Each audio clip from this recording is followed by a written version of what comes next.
morning. Miss Lee. Thank you, Chair. Today we'll be hearing a summary by Counsel to the Inquiry Kirsty Lee on two topics. The first is on absconsion incident data, and the second is on ligature incident data. After Miss Lee has given both presentations, we will be hearing from Brenda Campbell, King's Counsel, who will present a response on behalf of the bereaved court participants represented by Bindmans, Bat Murphy, Irwin Mitchell, Lee Day, and Bates Wells. We will also be hearing from Stephen Snowden KC on behalf of the court participants represented by HJA. I'd like to make 2 points. The first is to repeat something I said in my opening statement on Monday. We'll be talking today a lot about statistics. As an investigative process, we of course have to look at the figures in an analytical and objective way in order to see trends, to spot issues and to make findings. However, we recognise that behind the figures, each death was of an individual with their own life and their own circumstances that led them there. Miss Lee, in her presentations, will not be referring to individual people or cases, but I understand that Miss Campbell KC will refer to some individuals and their deaths in the context of ligature and absconsion. So the CTI presentations and responses may be distressing and difficult to listen to. And for some, it may not be possible to sit through the whole session. And anyone in the hearing room, as I've said before, is welcome to leave at any point. I'd like again to remind people that emotional support is available for all who require it. The well-being of those participating in the inquiry is extremely important to the inquiry. We have support staff from Hestia, an experienced provider of emotional support, here today and each day for this hearing. Would you raise your hand, please, just to show, as before, wearing orange scarf and an orange lanyard. So you can speak directly to them, or you could speak to a member of the inquiry team and we can put you in touch with them. Just to remind you, we're wearing purple lanyards. If you're watching online, information about available emotional support can be found on the Lampard Inquiry website at lampardinquiry.org.uk and under the support tab near the top right-hand corner. You can also contact the inquiry team's mailbox on contact@lampardinquiry.org.uk for this information. We want all of those engaging with the inquiry to feel safe and supported. Thank you. Chair, that's all I want to say by way of introduction, and I'd like now to hand over to Miss Lee. Thank you. Miss Lee. Good morning, Chair. On behalf of the Counsel to the Inquiry team, I was tasked with reviewing the material that the inquiry has received so far from various providers in relation to absconsion and ligature incident data. As you will have seen, I have prepared 2 papers for you, Chair. One in relation to absconsion incident data and the other in relation to ligature incident data. I'm grateful to Fergus Spence, Solicitor to the Inquiry, for assisting in preparing the paper in relation to absconsion incidents. Chair, I will present both papers to you now on behalf of your inquiry team. The inquiry sought absconsion and ligature incident data and information from Essex Partnership University NHS Trust, Foundation Trust, EPUT, North East London Foundation Trust, NELFT, the Priory Group, Priory, Signet Healthcare and St Andrews Healthcare. I will collectively refer to these as the providers within these presentations, as I have done within the papers. I don't intend to read out the papers in their entirety. Instead, I will go through key sections, summarise the points within the papers, and use the PowerPoint presentations that have been prepared to assist with presenting the information to you. In relation to both absconsion and ligature incident data, you will have seen, Chair, that there are too many limitations to the data that has so far been provided to enable any reliable conclusions to be drawn at this stage. However, what we have been able to achieve is to suggest next steps and further lines of investigation for the inquiry to consider. You will also note that any errors that are contained within the information provided by the providers are necessarily replicated within the paper. The fact that information has been summarised within the papers, PowerPoint presentations, or this oral presentation today does not mean that the inquiry accepts it as accurate in all regards. Chair, as you will hear repeatedly today, the data provided in relation to absconsion and ligature-related incidents is so incomplete that no meaningful analysis could be undertaken for the purposes of this hearing.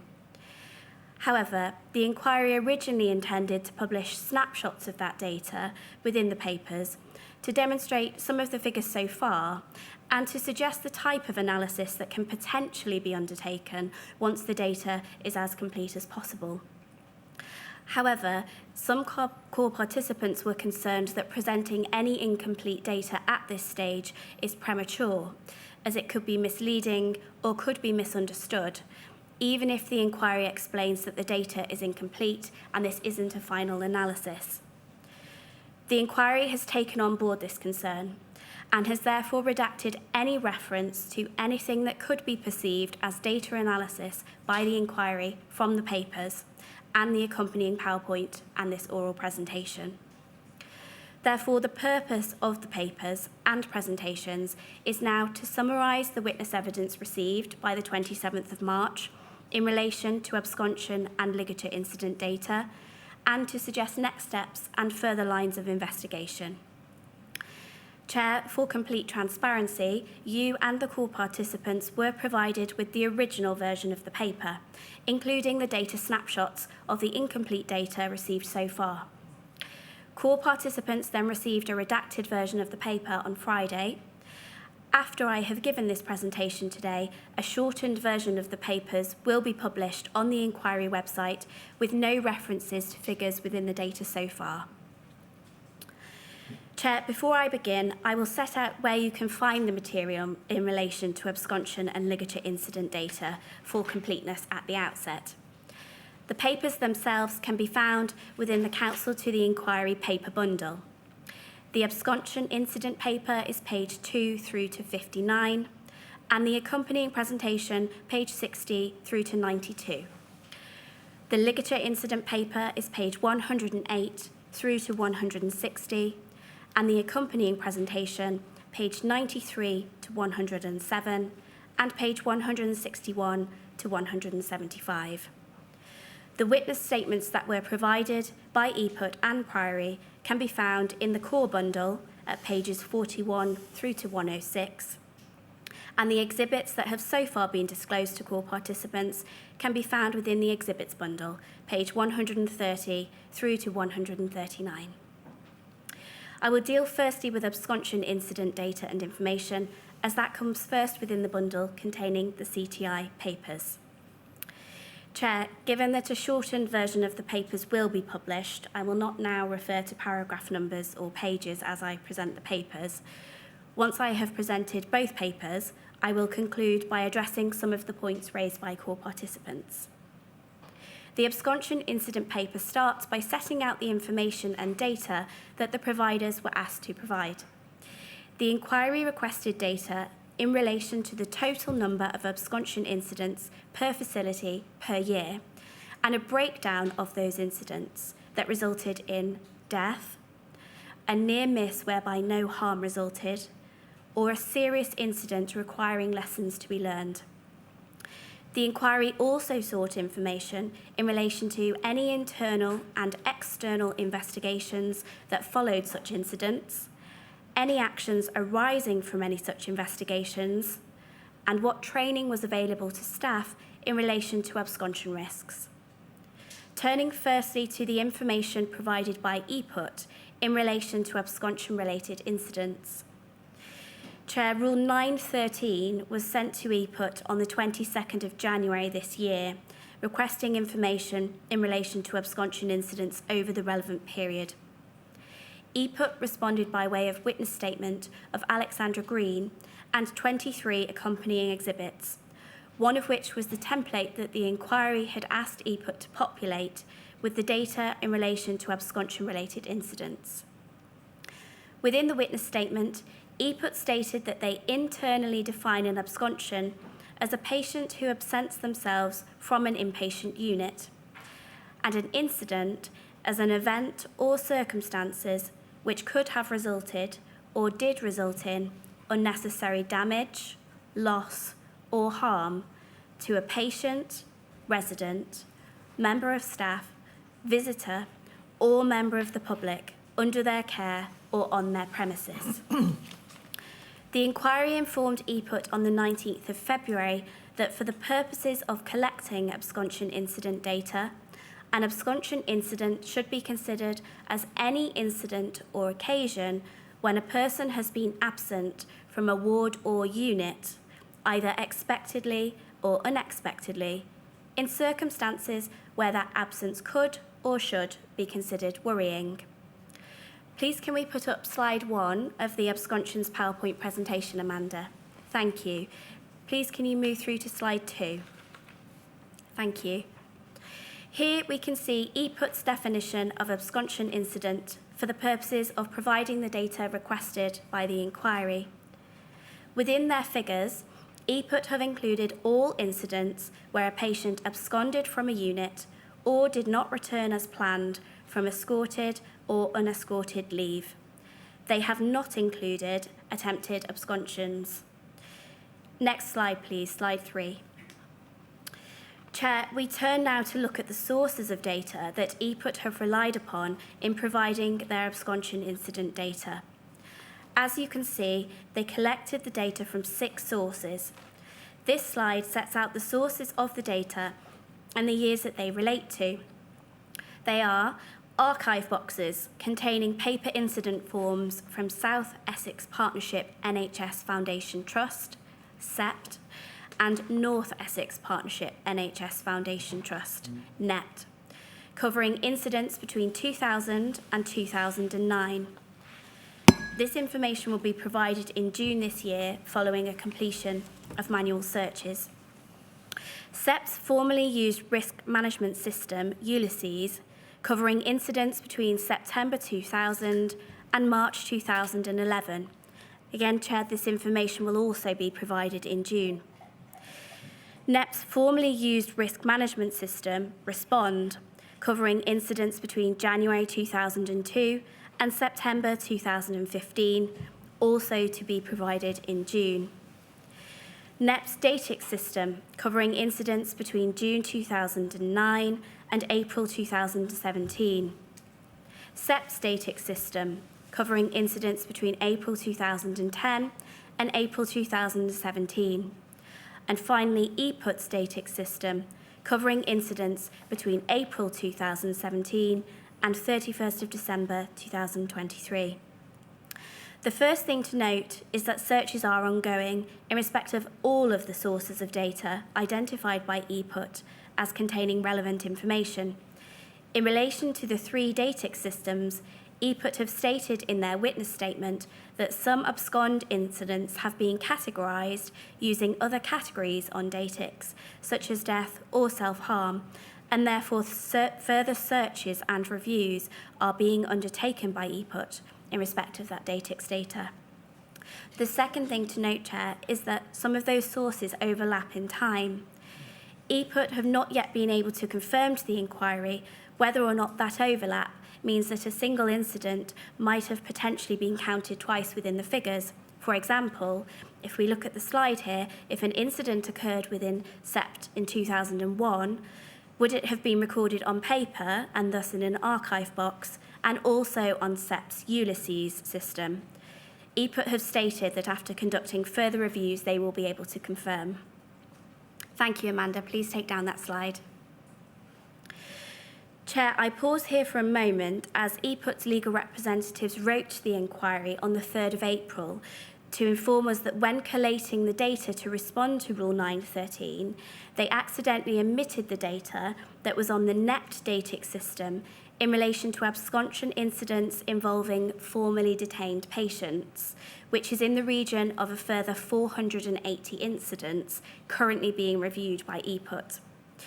EPUT have confirmed that these incidents will be included within the updated figures and information that is to be provided by June.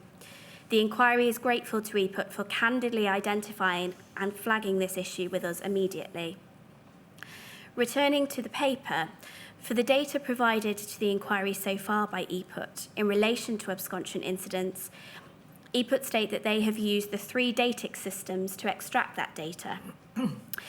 EPUT state that the most recent system, their own Datix system, had a category for abscond.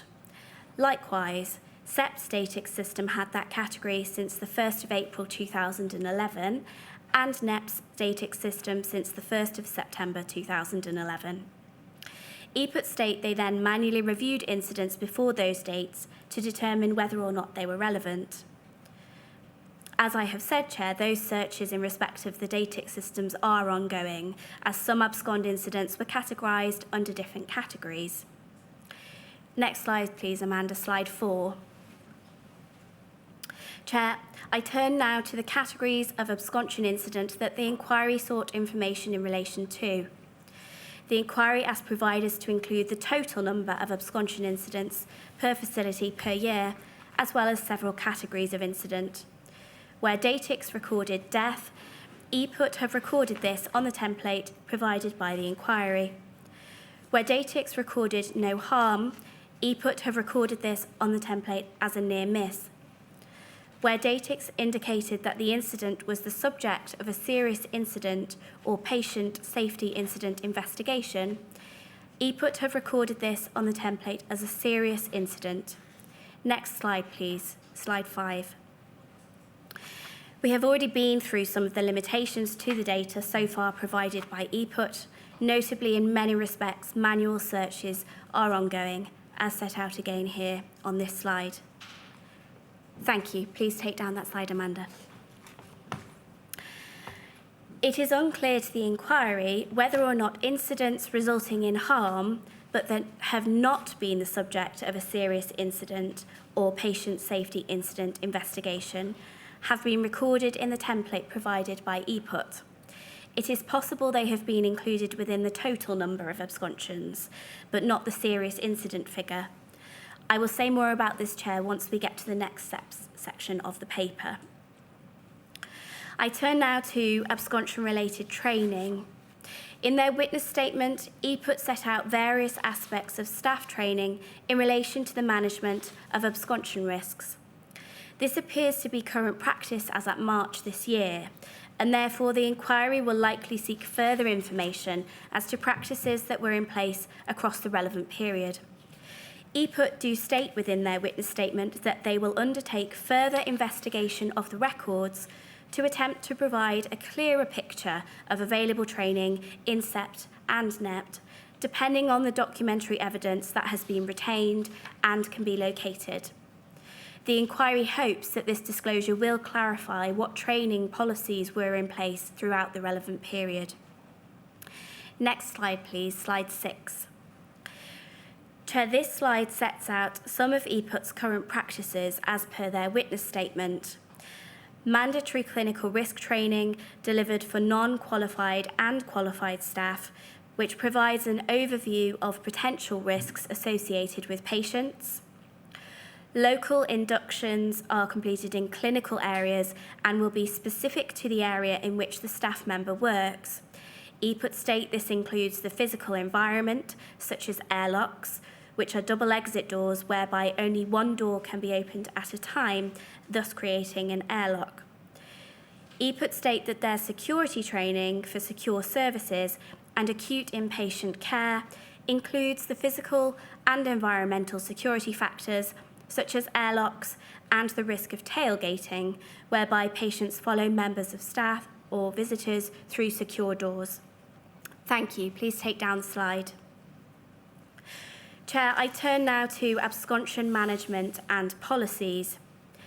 EPUT has set out within the witness statement current absconsion management and policies.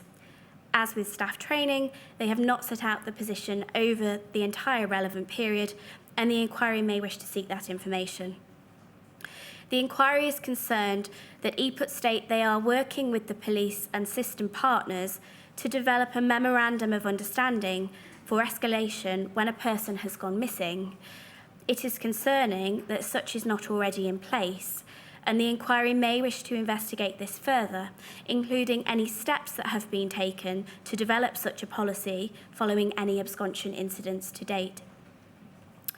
In relation to learning responses and the dissemination of learning from absconsion-related incidents, EPUT give an example of their response to an absconsion incident in October 2020, whereby they introduced an airlock at the Linden Centre, Chelmsford. As I have said, Chair, this is where one door cannot open until the previous door is completely closed, and this is operated by staff in reception with a video intercom out of hours.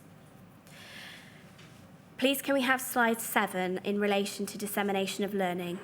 Thank you. This slide sets out various methods by which EPUT state that they currently disseminate learning. Once an incident is registered on their DATIX system, they state there is a requirement for the DATIX handler to review the incidents to determine if there are any new learning opportunities. Where a recorded incident involves a serious incident report, that triggers communication with the Care Quality Commission, or CQC, and Integrated Care Board, ICB, and the report will capture lessons learned. The Central Trust-wide Learning Forum is the Learning and Oversight Subcommittee, whose role is to assure the safety of care group that learning identified through different work streams has been reviewed and implemented across EPUT.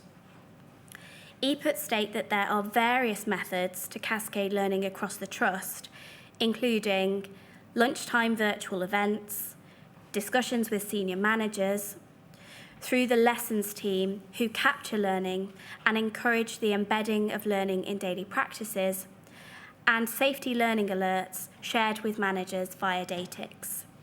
Please take down the slide. Thank you. EPUT have stated in their witness statement that they identified an increase in absconsion incidents at 2 sites, Cedar Ward, Rochford Hospital, and Finchingford Ward, Linden Centre, between 2022 and 2024, and undertook a review to understand the contributory factors to the overall increase in incidents and to develop actionable recommendations. This may be something the inquiry wishes to investigate further. Chair, that concludes the paper and PowerPoint presentation in relation to the data provided by EPUT so far. I turn now to the data and information provided by Priory in relation to absconsion incidents. Rule 9.5 was sent to Priory on the 28th of January 2025, and they responded by way of witness statement from Gary Stobbs and 10 exhibits, including the template that the inquiry asked providers to populate with absconsion incident data. Chair, as with EPUT, Priory state that they have searched hard copy physical records and electronic data sources in responding to this request. They point out that a merger occurred in 2016 between Priory and Partnerships in Care, PIC, meaning that limited records are available before 2016, although archive searches are ongoing. Prior to 2012, Priory state they operated a paper-based incident reporting system utilising IR1 forms, in respect of which searches are ongoing. Amanda, please can you put up slide 8 of the absconsion incident PowerPoint? Thank you. And the next slide, please, slide 9.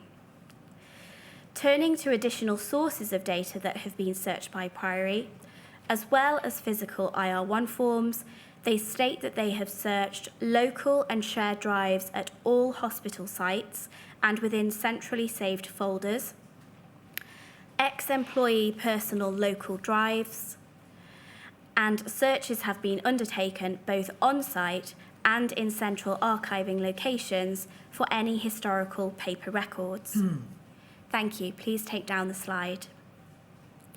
In respect of electronic data, Priory state that the relevant data has been retrieved from 3 incident reporting systems: Datix, e-compliance, used by Priory between 2012 and 2019, and Iris, used by PIC sites between 2014 and August 2019. Next slide, please, Amanda, slide 10.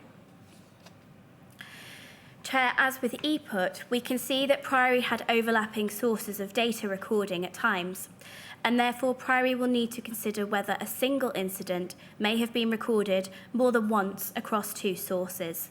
By way of example, would an incident at a PIC site in 2019 have been recorded on both Iris and Datix? As I have said, searches are also ongoing in respect of paper records, and there are limited records for PIC sites prior to 2016. Thank you, Amanda. Please take down that slide. Chair, I turn now to the definition of absconsion.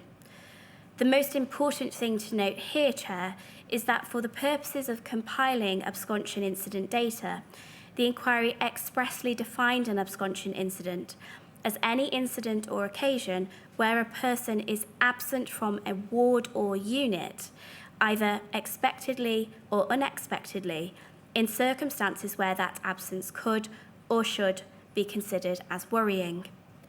It is therefore concerning to the inquiry that despite this definition being provided, Priory have used an inconsistent definition of absconsion incident when providing their data. Amanda, please can you put up slide 11, addressing Priory's definition of absconsion.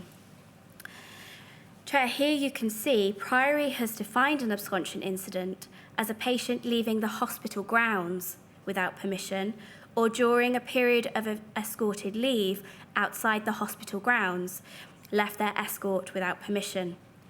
It therefore appears extremely likely that Priory have underreported the number of absconsion incidents to the inquiry when responding to this request.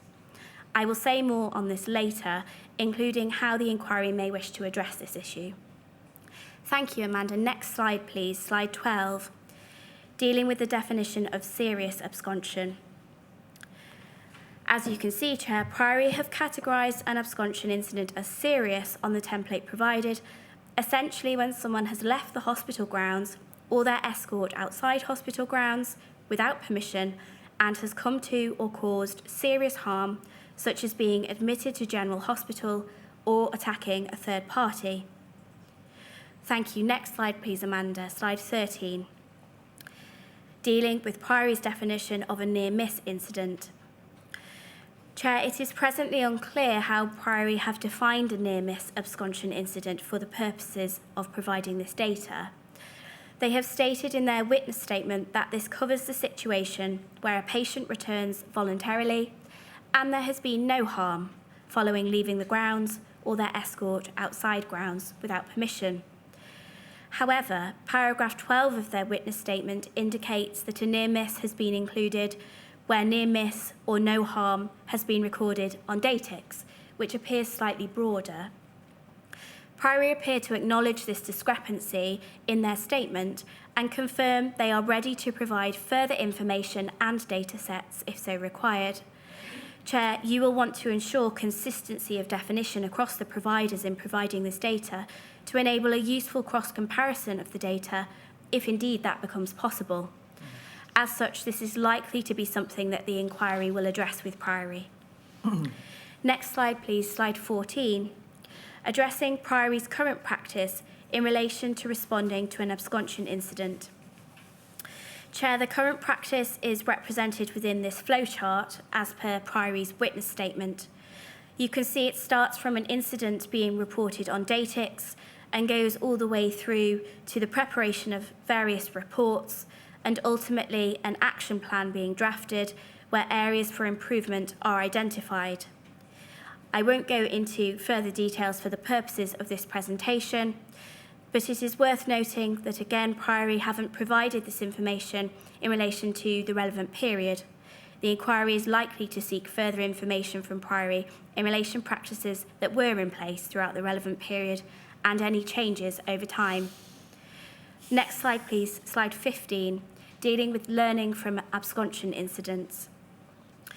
Priory state that they use information from absconsion incidents across all sites and have mechanisms for sharing knowledge and lessons learned, including policies and procedures on their intranet, 9 channels and forums for communication, clinical governance frameworks, and weekly huddles where immediate lessons from learning are shared amongst the region. Again, Chair, the means for disseminating learning within the witness statement, as set out here on this slide, appear to relate to recent or current practice, and therefore the inquiry is likely to seek further information in relation to dissemination of learning throughout the relevant period. Thank you, Amanda. Please take down the slide. Chair, in relation to staff training, Priory has provided information regarding current training surrounding absconsion incidents. They state that all nursing and healthcare assistant staff receive mandatory training in identification, assessment, and management of patients and their risk profiles, which includes absconding risk.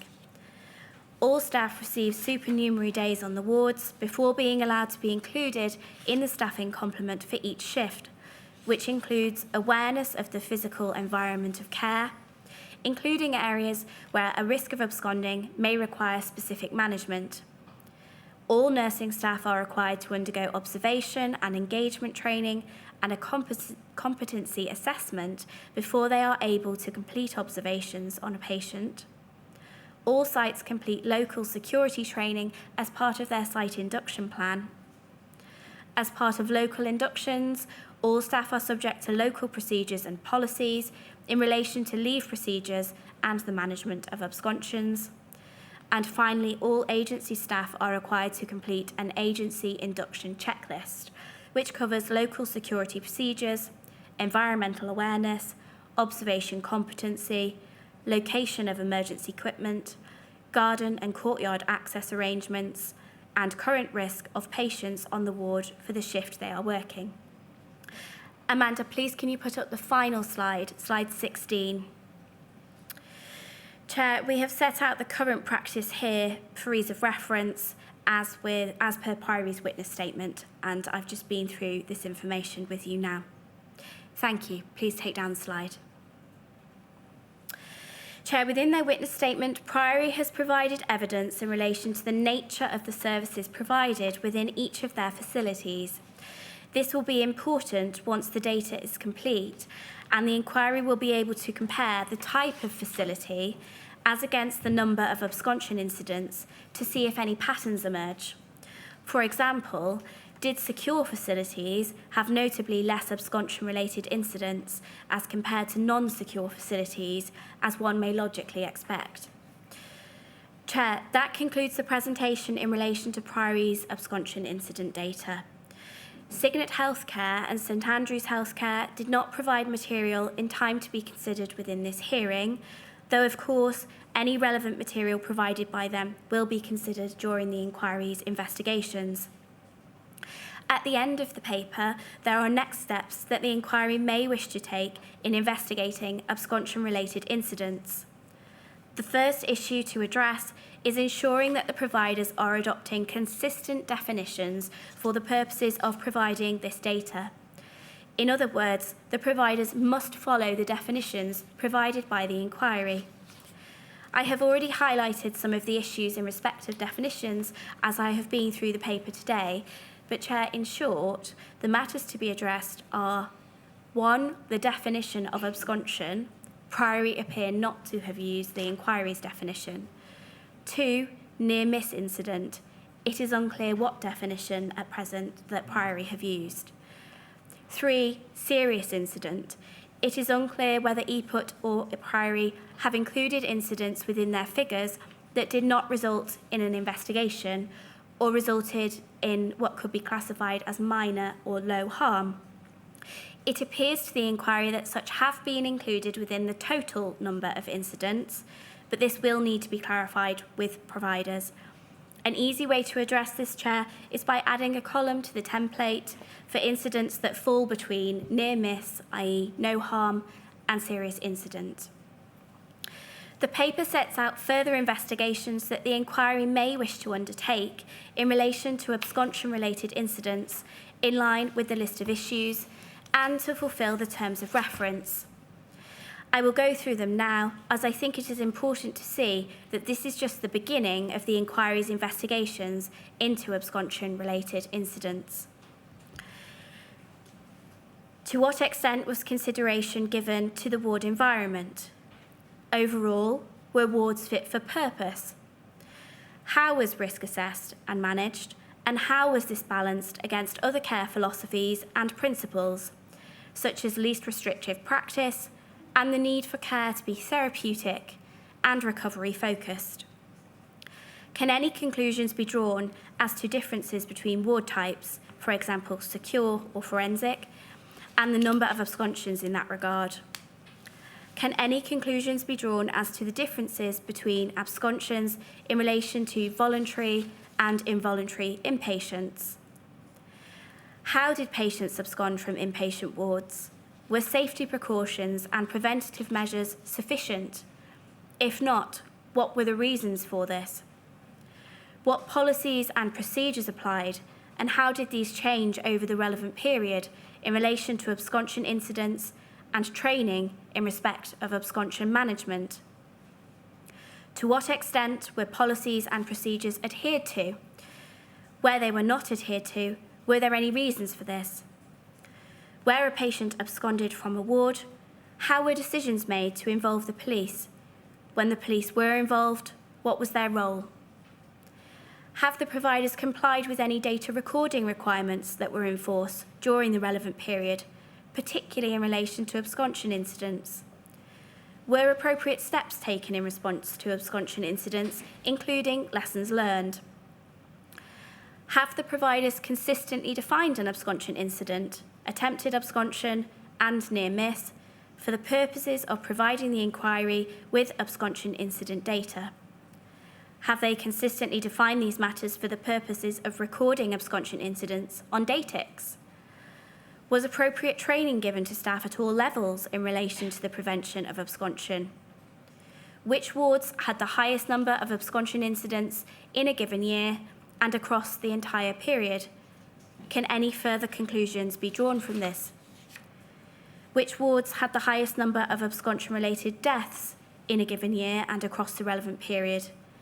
Can any further conclusions be drawn from this?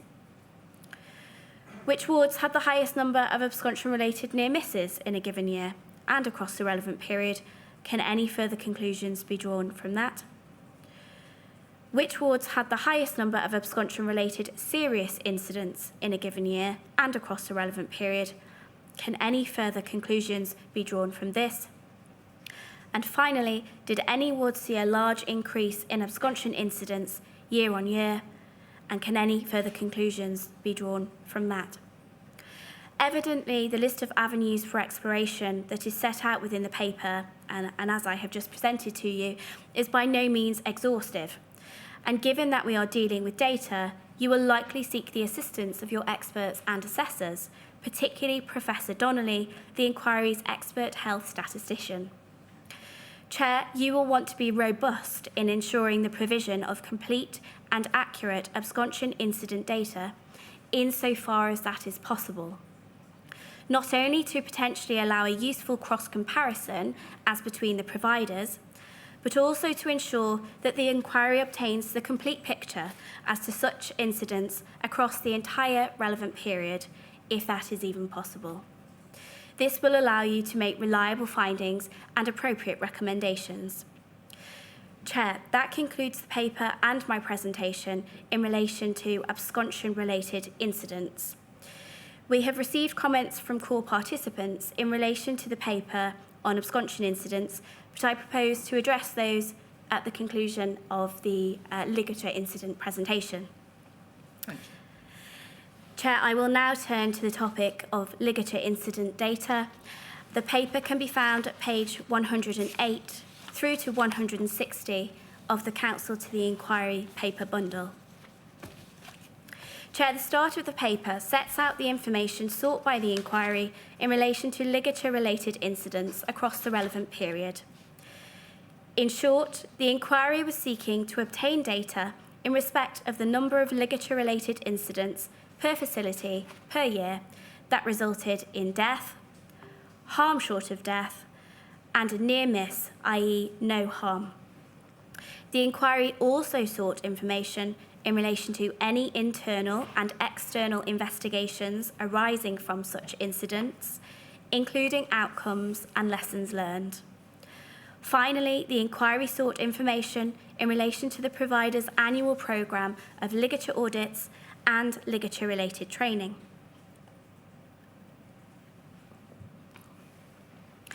As with the data that has been provided so far in relation to absconsion-related incidents, the ligature-related incident data from all providers is incomplete and has limitations.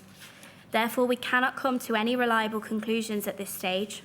But once again, this exercise has allowed us to see what further investigations the inquiry may wish to undertake and possible next steps in relation to this data. Rule 9.8 was sent to EPUT on the 9th of January this year, and they responded by way of witness statement of Anne Sheridan and 37 accompanying exhibits, one of which was the template provided by the inquiry in relation to ligature incident data. Chair, turning to the limitations to the data so far provided, which have been expressly set out by EPUT in their witness statement. EPUT are collecting data from 6 overlapping sources, as with absconsion incident data. For completeness, they are archive boxes containing paper incident forms, SEP's Ulysses Risk Management System, NEP's Respond Risk Management System, SEP's Datix System, NEP's Datix System, and EPUT's Datix System. Amanda, please can we bring up slide 2 of the ligature incident data presentation, setting out EPUT's missing ligature incident data. Thank you. Chair, as I have already said, reviews of 3 of the historic sources are ongoing. The results are expected next month, as we can see from this slide. Again, as with absconsion incident data, there is an overlap in sources, and therefore EPUT will confirm next month whether the same incident has been recorded across multiple sources. Thank you, Amanda. Please take down that slide. Continuing with the limitations to the data so far provided by EPUT, as identified by them in their witness statement, where Datix has identified incidents were subject to a serious incident or patient safety incident investigation, manual searches are ongoing. EPUT are reviewing archive boxes to find complaints to the CQC that predate the introduction of Datix. Further searches in respect of investigations by the Health Services Safety Investigations Body, HSSIB, are ongoing.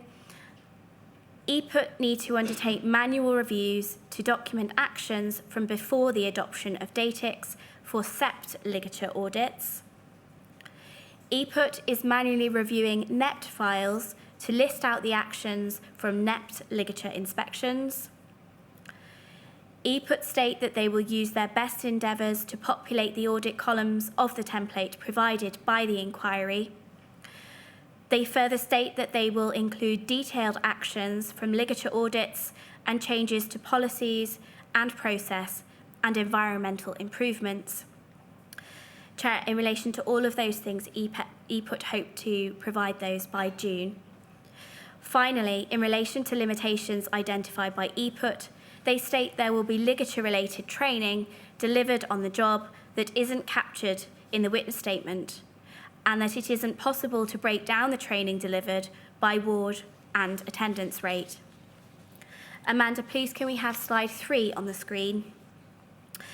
Chair, in the top left-hand corner, I have simply illustrated here the ongoing searches that I have just referenced and that we hope will be provided by June. Thank you, Amanda. Please take down the slide. Chair, the paper goes on to set out EPUT's approach to ligature-related incident data collection for the purposes of responding to this Rule 9. They state they have searched their electronic sources using specific relevant search criteria and then have undertaken a manual review of some incidents to determine whether they are within scope. They state they have included all incidents involving material that was used or could have been used to bind or tie a person's neck. This includes incidents involving a fixed point and those that did not. They have not included incidents where pressure to the neck was applied using the patient's or another patient's hands.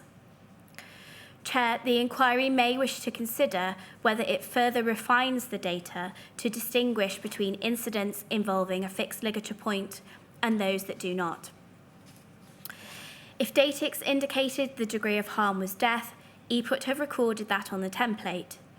If Datix recorded no harm, EPUT have recorded a near miss on the template. They have expressly stated this includes occasions where material that could potentially have been used to ligature was found and the ligature had not yet occurred. Chair, it is evident to the inquiry that there is data missing from the template partially completed by EPUT. Just to highlight some omissions without referring to the figures provided, Amanda, please can we have slide 4, headed data provided by EPUT? Thank you. As one example, where we have a red question mark in a circle here, we can see that so far, EPUT have not provided data in respect of Crystal Centre for 2010, 11, 13, 16, or 18. Next slide, please, slide 5. Here again, just one example is that we are missing Landermere Centre 2018, 20, 21 and 23. Next slide, please, slide 6. Again, one example on this slide, Chair, we are missing St Margaret's 2011 through to 15, 2017 and 18. Chair, these are just a few examples. You will have seen from these slides that there are further blank spaces and therefore missing years within the data received so far. The inquiry hopes that these evidential gaps will be filled once further disclosure is received next month. Thank you. Please take down the slide.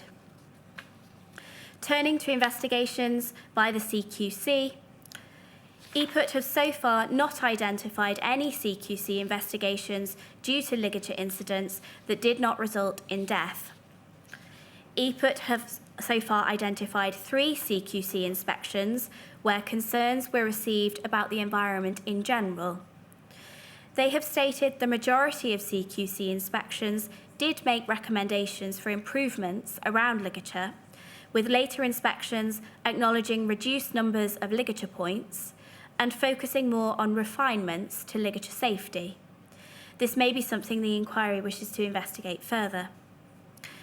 EPUT have so far identified 11 complaints raised to them by the CQC within the relevant period.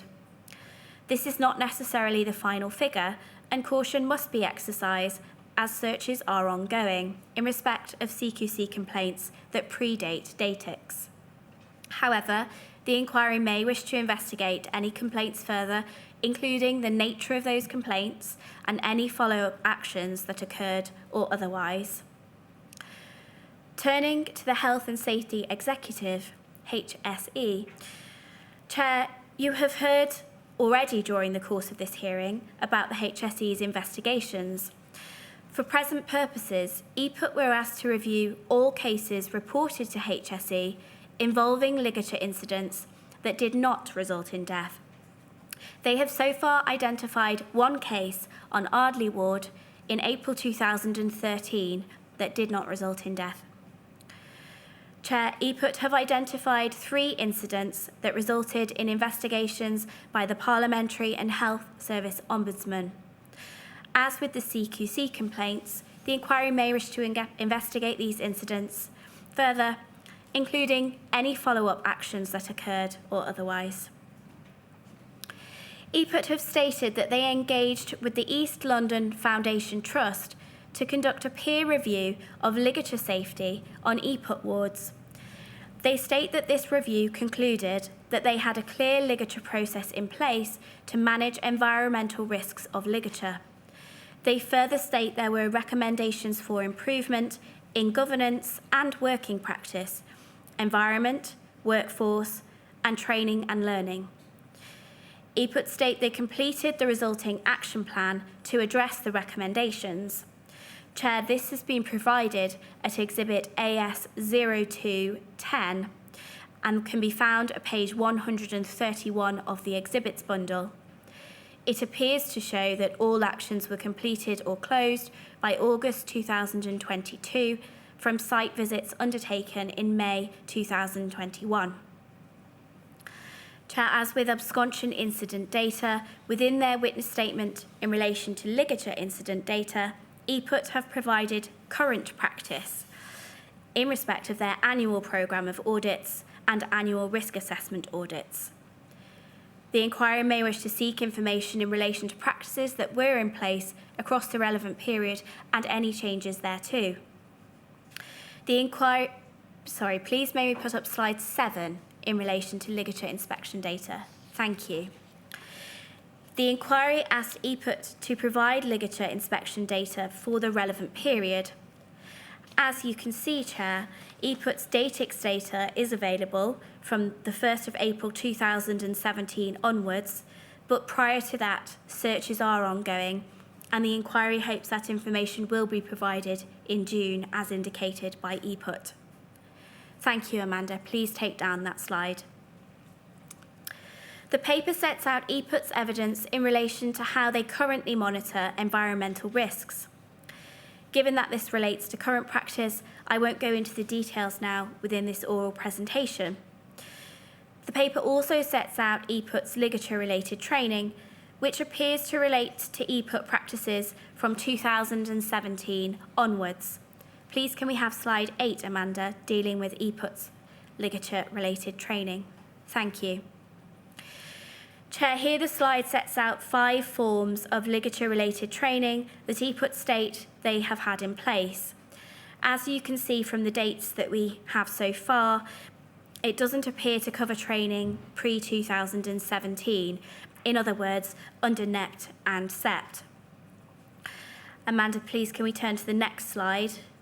We have 2 more forms of ligature-related training that again appear to the inquiry to be current practice.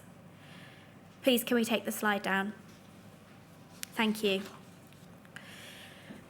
Chair, as requested by the inquiry, EPUT provided a table outlining key materials and documentation used by the Trust to aid and record the monitoring of ligatures and associated exhibits. Again, this appears to relate to current practice. Amanda, please can we have slide 10 on the screen, addressing whether EPUT have fully responded to Rule 9.8. Chair, as I have explained and as you can see, EPUT searches are ongoing and further disclosure is expected next month. Please take down the slide. Chair, that concludes the presentation in relation to EPUT's ligature incident-related data. I turn now to Priory. Rule 9.4 was sent to Priory on the 28th of January, and they responded by way of witness statement of Gary Stubbs and 2 exhibits, including the template the inquiry asked them to populate containing the ligature incident data. Within their witness statement, Priory have set out various limitations to the data and searches so far undertaken. They are: Priory merged with Partnerships in Care in 2016, and there are limited records available to review in respect of PIC sites prior to that, as per absconsion incident data. Priory need to undertake a manual review of each individual audit template and analyse each audit to complete the template provided by the inquiry in relation to ligature inspections. There is limited information in relation to Oak Tree Manor, which ceased operations and closed in September 2019, but searches are ongoing. Finally, Priory are continuing to search for information relating to training, including hard copy and electronic drives.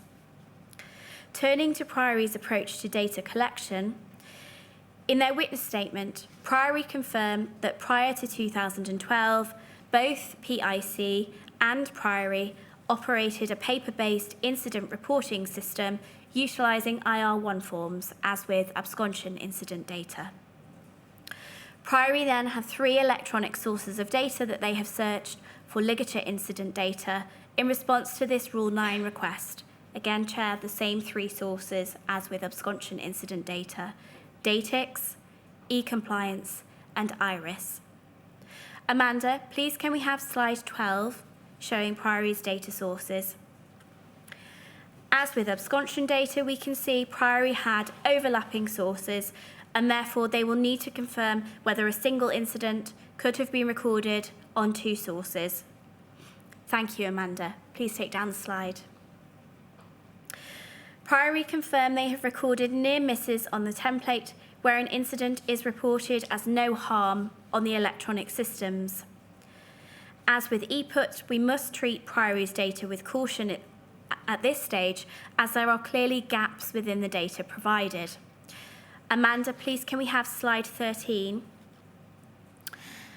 As we can see here, Chair, one example indicated by the red question marks is that data is missing for Priory Hospital, Elm Park, from 2006 to 15, 2017 to 20, and 2022.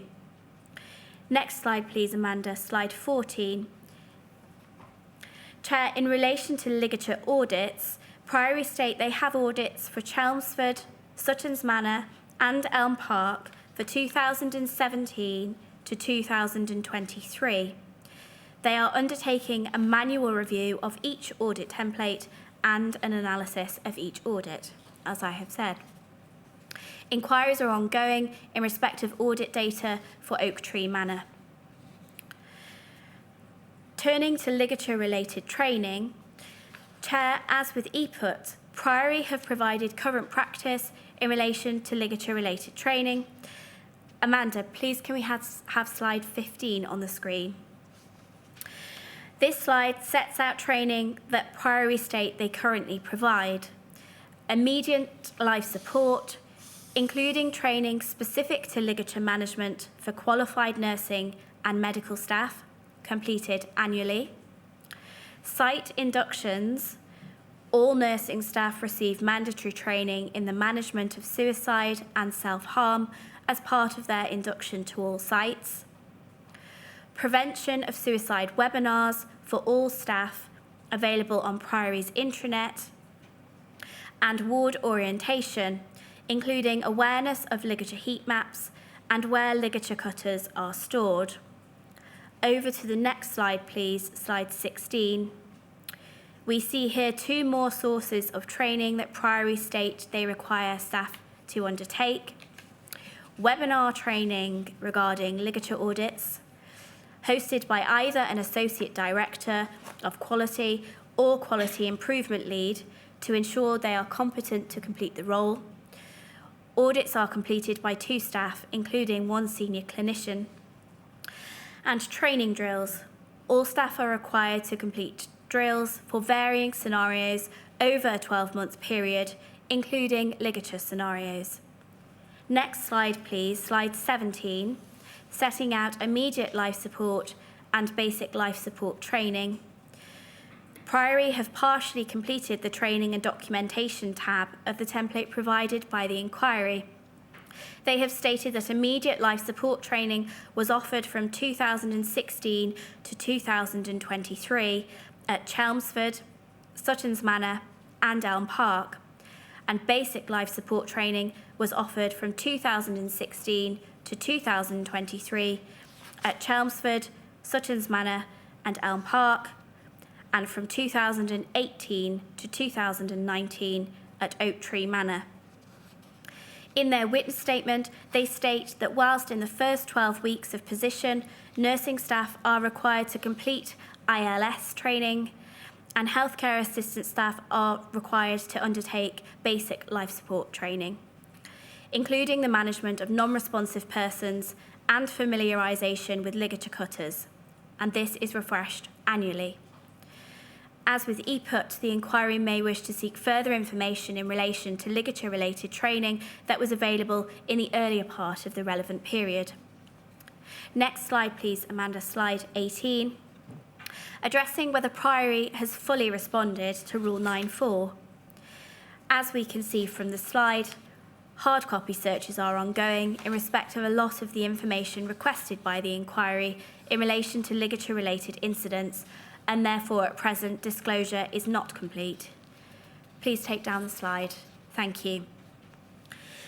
Chair, the paper goes on to set out that as per their absconsion incident data, Signet Healthcare and St Andrews Healthcare did not provide their ligature incident data in time for it to be considered within the paper and therefore this presentation.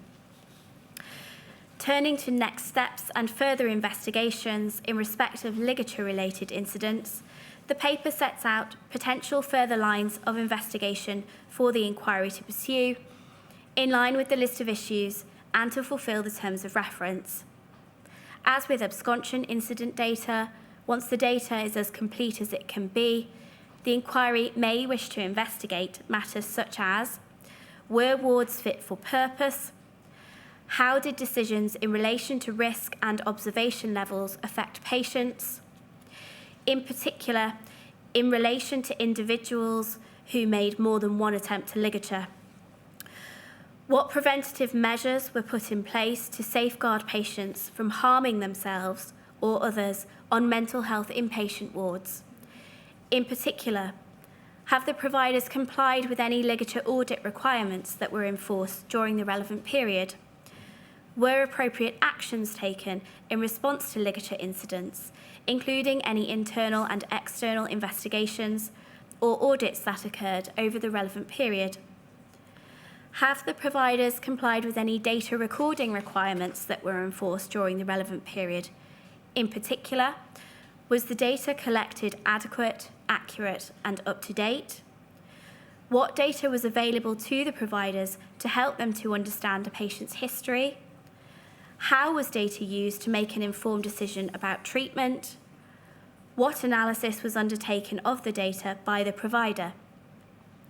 Was appropriate training given to staff at all levels in respect of the prevention of ligature incidents?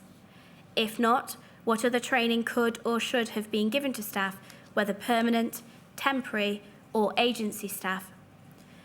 Was there sufficient regulatory oversight of ligature-related incidents across the providers during the relevant period? For example, was sufficient enforcement action taken by regulatory bodies such as CQC if wards were repeatedly recording high numbers of ligature-related incidents? Can any meaningful cross-comparison be undertaken across the providers or other data collections? For example, a comparison of the ligature-related data as against the wards lists to provide information as to the average number of incidents per bed per year across the providers, or comparison between the security of the wards and the number of ligature-related incidents. Can any conclusions be drawn as against the wards that had the highest total number of ligature-related incidents per year or across the relevant period, the highest number of ligature-related deaths per year or across the relevant period, the highest number of ligature-related repeat attempts per year or across the relevant period, the highest number of different people making at least one attempt to ligature per year or across the relevant period, and the highest number of near-miss ligature-related incidents per year or across the relevant period.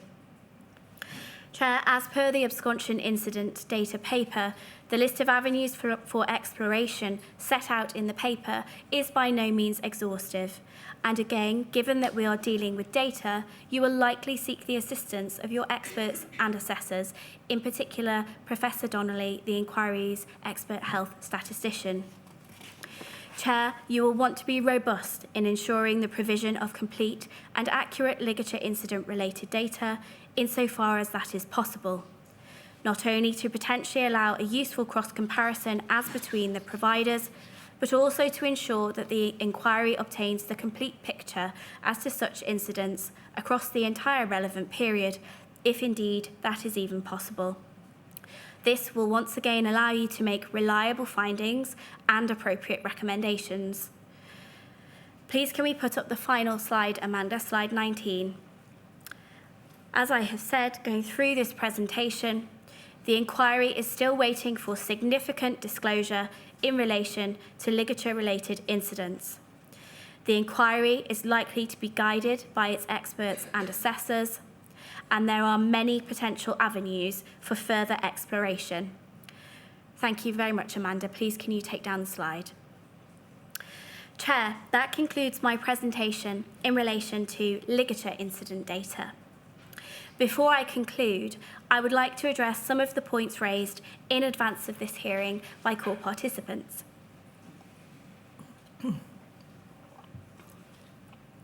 The inquiry disclosed the counsel to the inquiry papers to core participants in advance of this hearing and invited them to provide comments on the papers in writing by the 22nd of April. Some core participants have also been invited to make an oral presentation after I have concluded my presentation, should they so wish. Some core participants have raised concerns in relation to Datix as a data source. The concerns raised include not all ligature and absconsion-related incidents have been reported via Datix. Datix reports are subject to human error in that they may be inadequately completed. Human error includes the fact that Datix reports are not consistently completed. For example, sometimes an incident description is blank or does not include a keyword term, and sometimes incidents are miscategorized. Some core participants are also concerned about the extent to which providers can manually search through Datix records for keywords. For example, do they need to be contained within a particular part of the records for an electronic search to return accurate results? Some core participants have therefore asked the inquiry to consider alternative methods for providers to identify data or to provide an overview of incidents from 2017, which would not solely be reliant on Datix. The inquiry welcomes suggestions as to any such alternative methods. Some core participants have further suggested that providers should conduct manual searches of Datix, including by utilising different keywords or term searches, and have requested that they provide suggestions as to terms that can be used. The inquiry intends to work collaboratively with core participants and its experts and assessors. This is therefore something that the inquiry will consider very carefully. Some core participants have raised concerns in respect of definitions used, either by the inquiry, by providers, and the fact that there isn't a universally recognised definition of cross-providers of key terms such as absconsion. Turning firstly to the definition of absconsion, the matters that the inquiry has been asked to consider fall into three groups. Firstly, should specific examples be expressly included within the inquiry's definition of absconsion? One example provided by a core participant is where a voluntary inpatient signs an irregular discharge against medical advice form. Secondly, should the inquiry adopt a broader definition of absconsion incident? And thirdly, is the fact that there is not a commonly adopted definition of absconsion incident across the providers in itself of significance or concern? In relation to ligature-related incidents, as with absconsion incidents, the inquiry has been asked to consider including specific examples as to what constitutes a ligature-related incident for the purposes of this data retrieval. In relation to its definition of absconsion and ligature incident, the inquiry intends to work with its experts and assessors and to define such incidents as accurately and precisely as possible. The inquiry will also consider the fact that the providers may have adopted differing definitions when recording such incidents and the implications that may have on data retrieval and analysis. The inquiry may clarify its definitions of absconsion and ligature-related incidents for the purposes of this data collection, if deemed necessary, after further consultation with its experts and assessors. Some core participants have raised further matters for the inquiry to consider, including points raised directly within the papers, such as whether or not providers should delineate between fixed and non-fixed ligature points when providing their data. The inquiry is extremely grateful to those core participants who have provided helpful written comments on the papers, clearly setting out further matters for the inquiry to consider that they feel are of importance. The inquiry will consider all further matters for consideration that have been put forward by core participants in response to these papers and will act upon them where deemed relevant and necessary. Given that the papers exclusively deal with the data provided by the provider's chair, some core participants have asked the inquiry to consider the extent to which comparative information is available nationally, and therefore how the Essex data fits into the national picture. The inquiry is already carefully considering this and is currently investigating whether it is possible to obtain comparative information in relation to the national picture. As counsel to the inquiry, Mr Griffin, King's Counsel, indicated in his opening on Monday, the extent to which available data will allow such conclusions remains to be seen.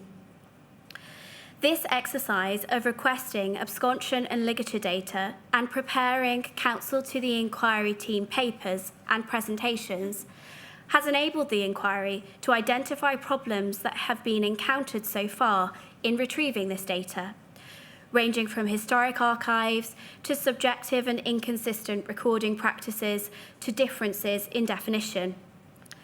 This exercise has provided an opportunity for engagement and collaboration with core participants in identifying potential solutions to these problems, evidential gaps to be filled, and further lines of investigation. The inquiry intends to work collaboratively with core participants and, of course, its experts and assessors to ensure that ultimately the most complete, reliable, and meaningful analysis of this data can be undertaken. The inquiry welcomes the suggestions as to how this can be achieved. Only once the inquiry is satisfied that it has the fullest available data will it be able to conclude whether or not a comprehensive review across the entire relevant period is even possible. If the conclusion is that such a review is not possible, that in itself will be informative. Ultimately, Chair, this task will inform your decision as to whether or not any recommendations are needed in respect of changes to be made to data capture, interpretation, and use across the providers. Chair, that concludes my presentations to you this morning. Thank you. Can I thank you and Mr Spence very much indeed for these really helpful papers and your extremely clear presentation. Thank you. Thank you, Chair. Chair, we'll break now for 15 minutes until 25 to 12, and then we'll hear counsel for the family call participants in response. Thank you.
Chair, we now hear from Stephen Snowden, Casey, on behalf of the core participants represented by HJA. Morning, Mr. Snowden. Good morning, Chair, everyone. We welcome this opportunity to engage with the work of the inquiry to date, in particular in relation to these two papers and on the matters that have triggered this public inquiry. We are very grateful for this public update that your council team have been able to give of where we've got to so far and what is yet to be done. We, like they, recognise that we are very much at the beginning of detailed work to be done. We recognise the difficulties that are faced, and we recognise, but won't dwell on because it has already been dwelt on, the lack of compliance, timely or otherwise, from providers of some of the material that your entire inquiry team have sought. At the outset of what I'm going to say, and Chair, I'm going to take no more than, I hope, the 30 minutes allowed to me, and hopefully less. I want to say two things, if I may, about collaboration. The first is to say that we are grateful for the conversations that have taken place last week about the contents of these papers, and we're very grateful for the inquiry's willingness to amend the CTI papers as delivered today and as published in light of comments received from us and from other core participants.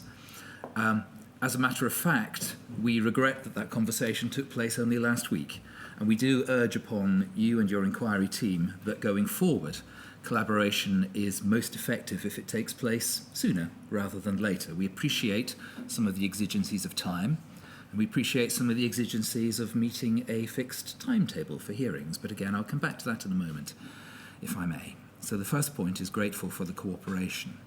The second point, dealing with collaboration, is this. From the comments we've seen from family core participants represented by others in this room, so Bindman's, Lee Day, Owen Mitchell, Bates Wells, Bat Murphy.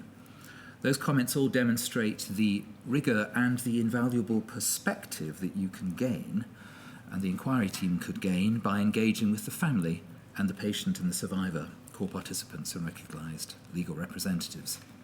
So at the very outset of these comments, what I would like to do, if I may, is to press for more engagement and earlier engagement with all of those groups of core participants. And we say this in two ways. First is as to the extent of engagement thrown up by some of the issues over these papers, and second is the manner of engagement, again thrown up by some of the issues in these papers. And we suggest, with respect, that these can be improved in a couple of ways. So dealing first with the extent, what I'd like to flag, if I may, is the inquiry's approach of giving us selective disclosure. Now, we appreciate we're at an early stage in this inquiry process. Material has only really just started to be assembled, if we understand it correctly, by the inquiry legal team. And we've been told we're being given information that isn't relevant for these hearings, and essentially not much more than that. But we do observe that there are some obvious gaps. They've been highlighted by some of the core participants in their notes to you. They will, I think, be highlighted by those who follow me speaking today and tomorrow in response to these helpful papers, but there are obvious gaps in what has been disclosed by the inquiry to the core participants. Considerable amounts of material have been redacted. Considerable amounts of material have been said not to be relevant when we consider that they almost certainly are. I'll give you some examples later, briefly, in these papers, if I may, but I hope you'll forgive me if I give one real example from yesterday's proceedings and the evidence of Jane Lassie. In respect of the HSE, we've been given one witness statement and some disclosure, but the disclosure touched only on policies and principles, as did the substance of Miss Lassie's witness statement. There wasn't any disclosure on the decisions about prosecution, which you, Chair, began to ask about yesterday. What happened in 2014? What happened in 2015? What was done sooner? We would have wanted to have questioned Miss Lassie about that, but had no disclosure. We put some questions, but were told now was not the time for those questions. But yesterday the witness was taken to and touched on some of those matters. And then questioning ended, and no opportunity was afforded to core participants to follow up on some of the issues which had arisen for the first time, orally in the evidence yesterday, in respect of which no disclosure had been given. And by way of an analogy, Chair, we'd want to invite you to think of it this way. What happened yesterday, illustrated through Miss Lassie, was lifting the lid of a box very slightly without telling us what might be in it, peeking in, and then without any opportunity to lift the lid further, closing the lid again. And that, we hope, is not going to be the way that witnesses are questioned in the future, going to unforeshadowed topics, and us not given an opportunity to engage on issues for which we haven't had disclosure. So, Chair, I mention it not in, I hope in a way that can be understood as constructive criticism of what happened yesterday, but it illustrates my proposition that throughout these papers and throughout the approach so far, we've had selective rather than full disclosure, and it would help us to engage. More to the point, it will help our core participants to engage through us if we know more, if we can see more, if we can understand more at an early stage rather than at the last minute. Second, as to the manner of the engagement with our core participants. The CTI presentations, for which, as I've said, we're grateful, were disclosed as part of a voluminous hearing bundle. Now, it doesn't lie in the mouths of lawyers to complain about numbers of documents, Chair, you know that. That's our job to deal with those things. But we were given about 20,000 pages of material and about 40 spreadsheets, about 3 weeks, with about 3 weeks to comment. And those 3 weeks ran over Easter, when it could, I think, reasonably be anticipated that not only lawyers, but the clients, the core participants from whom instructions have to be given, who have a right to see and consider and understand material, could reasonably be anticipated they might be having a break over Easter. Key material in this form, PDF bundles, is not easily managed or interrogated or understood.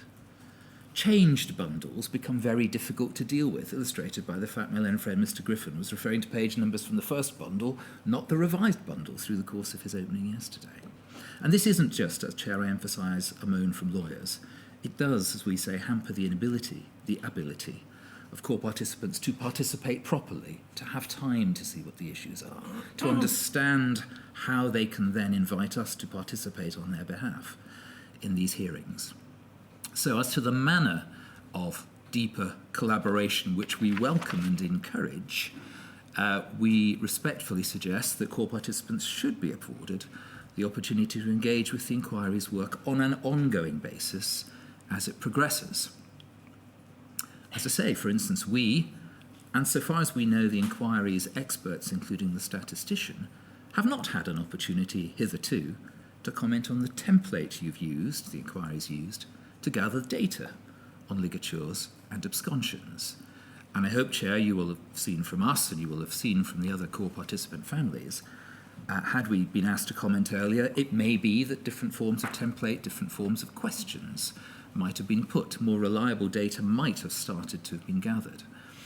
I hope it's not unkind to describe it this way, but this hearing feels very much like the inquiry's done a lot of work, for which we are grateful, but has only suddenly lifted the curtain to show us what's happened in these 3 weeks of hearings. It is, we suggest, a slightly more costly and less effective way of working than could be achieved. And we do invite you and CTI, as we've had discussions and hopefully will continue to have discussions, to give us rolling disclosure of material and ongoing input into the inquiry's work. And we do say out loud, and today, this is going to be best achieved through uploads of disclosure, not just before a hearing starts, but as your work proceeds. It's going to be achieved by those documents being disclosed on a sensible platform such as Relativity, and I won't explain what that is, so Chair, you'll know what it is, but an e-disclosure platform that we can all use and sensibly, quickly, effectively interrogate documents, and it saves bundles then having to be reconstituted later. And we hope, Chair, more importantly, that there'll be continued contact and perhaps forums or meetings, less formal than hearings, in which the views of CPs can be sought into the way the inquiry is proceeding and what the questions are that the inquiry is asking of those providers of documents and of those to whom it's putting Rule 9s. So with those comments on collaboration first, I'm going to make, if I may, 5 preliminary points that apply across both of these papers, so the ligatures paper and the absconsions paper, and then just a couple, if I may, of detailed points on each paper. The first of those 5 points is about the content of the papers. Now, it is absolutely vital the inquiry proceeds on a correct factual basis. And the reasons are obvious. you have to do your job fully, thoroughly, and come to an unimpeachable conclusion. So we absolutely agree that raw data is needed, and raw data should continue to be pursued so that it can be considered by your expert statisticians and others.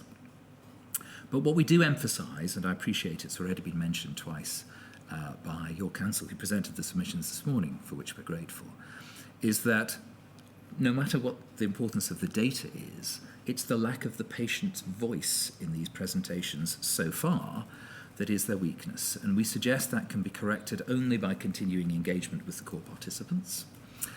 None of the papers so far has suggested that attempts have been made or might be made to verify or cross-check the data from NHS and other providers with patient experience, because we haven't had time to do so. I'll come in a moment to the fact that you haven't had yet substantial evidence from the core participants. And, of course, the inquiry cannot test the provider's evidence in the absence of contradictory or corroborative factual evidence from the families and patients. Some critical thinking was applied, of course, as it should have been in the original CTI papers, to some of the data. But we do encourage your team to continue to think that family and patient core participants can highlight issues of importance in this data and in your data collection process. We can give you emphasis. We can bring the reality of lived experience to the data that's being gathered. We can provide qualitative perspective on what may still be limited quantitative data. And we suggest it's by focusing on the cohort of core participants and their experience and their evidence that the data gathering can only be seen in its proper context. So that was point one, the content of the papers so far. Point two, if I may, and if I may be so bold as to put it this way, what is the right order of doing things in relation to ligatures and absconsions and other inquiries that your legal team are making? We do agree that it is premature, was premature, to have tried to embark on analysing the data because, and the 5 points here, the inquiry has yet to receive Rule 9 statements from the vast majority of the patients and families. So you do not yet, and your team do not yet, have the details of what those who have been personally affected by this say went wrong. The second is that, of course, the inquiry has yet to receive disclosure of medical records and other medical evidence relating to those who are CPs, again, which would provide a cross-check to some of the data. Those medical records themselves will contain details, or should contain details, of absconsions and ligatures, ligature attempts, which will corroborate or contradict some of the raw data, statistical data that you're achieving. You still have numerous core participant applications outstanding. The inquiry has yet heard no impact evidence from survivors about the current situation, and we note that some of that had been hoped to have been heard last year but has been postponed. And finally, Chair, we've had no indication yet, and again we hope to collaborate with you on this, about how you will gather evidence from non-core participant witnesses. You yourself having said the personal accounts and experiences of those who are not CPs are of no less value in your eyes than those provided by persons who are CPs. And again, those are all crucial preliminary steps or concurrent steps to building the picture from the data to assist you to answer the questions you must answer. So we do emphasise that it's important to get that material too before we proceed further. Third preliminary point arising out of both of these papers I've called expedition. An inquiry is clearly and rightly concerned to expedite matters as far as possible, but we suggest that a focus on speed over detailed collaboration and corroboration of material is going to prove counterproductive in the longer term. For instance, we've been told that some witnesses who are giving evidence over these 3 weeks will need to be recalled in later hearings because it is not going to be possible yet, of course, for the reasons you've understood, to put questions to them about individuals' cases in these hearings, April and May this year. We've also been told that some material is not included in the bundle because it's not relevant for these hearings but may become relevant later. Now, Chair, we again say, and we say it carefully, but we say it with respect, but we say it firmly, that a decision to act in that way is going to elongate the duration of your inquiry by pushing matters off, witnesses to be recalled, issues to be reconsidered. And we respectfully suggest that that is not expedition and it will not avoid delay. So in our submission, more progress could be made by assembling the family's real, tangible, concrete evidence of what happened, continuing the progress of the inquiry through meetings and continuous disclosure before holding further hearings, rather than holding on to a fixed date for the next hearing, which may prove to be more ineffectual than if it was postponed and considered a few months later on more evidence. So that's my comment. Those are our comments in relation to these papers and others on the need for expedition and how it can best be served. Fourth preliminary comment is, how are we going to get this information? Now, again, we're very grateful to CTI for explaining this morning what's going to be done and the questions that arise and what might be done.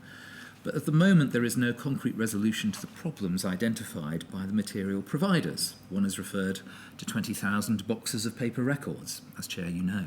One's referred to microfiche archives, which need to be referred and reviewed one by one. And the majority, it's said, of those organisations who have responded to your inquiries so far have reported limitations, mainly arising out of their difficulties obtaining historical information from paper-based records.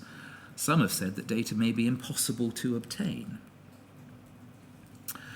In our submission, again, that indicates, too, that the right thing to do is to pause after these hearings and take stock, to consult with all the interested parties about how best to expend our and your inquiry team's resources of time and funds, so that our next set of hearings proceed with optimal information at our fingertips. So that was the fourth point. How do we get information and what does that lead us to do? The fifth general point is this, and it is a question about engagement of families again, but it's the balance between statistics and factual evidence. We agree that it is obviously right the inquiry should, as these papers have begun to do, endeavour to achieve a picture which is as complete as possible, giving proper regard to considerations of proportionality. So that's the avowed aim of these two papers, in paragraph 58 of, one of them, in its first draft. But it shouldn't do that in a vacuum. There needs to be, we respectfully submit, the greatest focus on the issues which have actually affected the patients and families who are participating. Again, I suggest that consultation with those families as to what and what is not proportionate, the issues that need to be investigated in greater detail, will help and share your understanding from their evidence of the issues, that the things that have gone wrong will help inform the focus of your data collection. Particularly, Chair, as you mentioned on Monday of this week, and your CTI, Mr. Griffin Casey, mentioned on Monday of this week, talking about illustrative cases. And we agree that it's right, statistical evidence can help the inquiry identify trends, and that may be part of your function, and it may help us identify systemic issues. But the value of statistics on its own, we say, is limited unless it's put in the context of the examination of those illustrative cases, which are concrete and reliable evidence of what has gone wrong over the period. So those are our general observations on the papers, on the strengths and the weaknesses of pursuing the data, and of how it, concurring that it needs to be done, but it needs to be seen in its context of individuals. May I turn very briefly then to make a couple of observations in the few minutes I've got left on the ligature incident paper. We are again grateful for the opportunity to make representations, which we've done, and Chair, you'll appreciate, and Mr. Griffin may have told you, we've put more in writing than I intend to say orally today. And we're grateful the inquiry now recognises it's difficult and would be wrong to try to draw well-reasoned conclusions from the data now, for the following key reasons. The data is incomplete, as we've heard clearly articulated again this morning.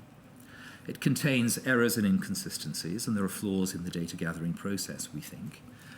And more to the point, the core participants, those I represent and those others in this room represent, haven't yet received complete disclosure, so we can't really engage back with you, or even on the limited data you've got at the moment. So in terms of those three things, first, the ligature data is incomplete. There is missing data. You've received less than half of the story from fewer than half of the protagonists from whom you've sought information, and it's not in the right form. Not all providers have responded in time. I don't need to repeat the points your CTI have already made. Some providers appear not to have responded at all, as far as we know. There are clear gaps. We understand that ePut can't provide ligature data from 2000 to 2011 for SEPT, or from 2000 to 2013 for NEPT.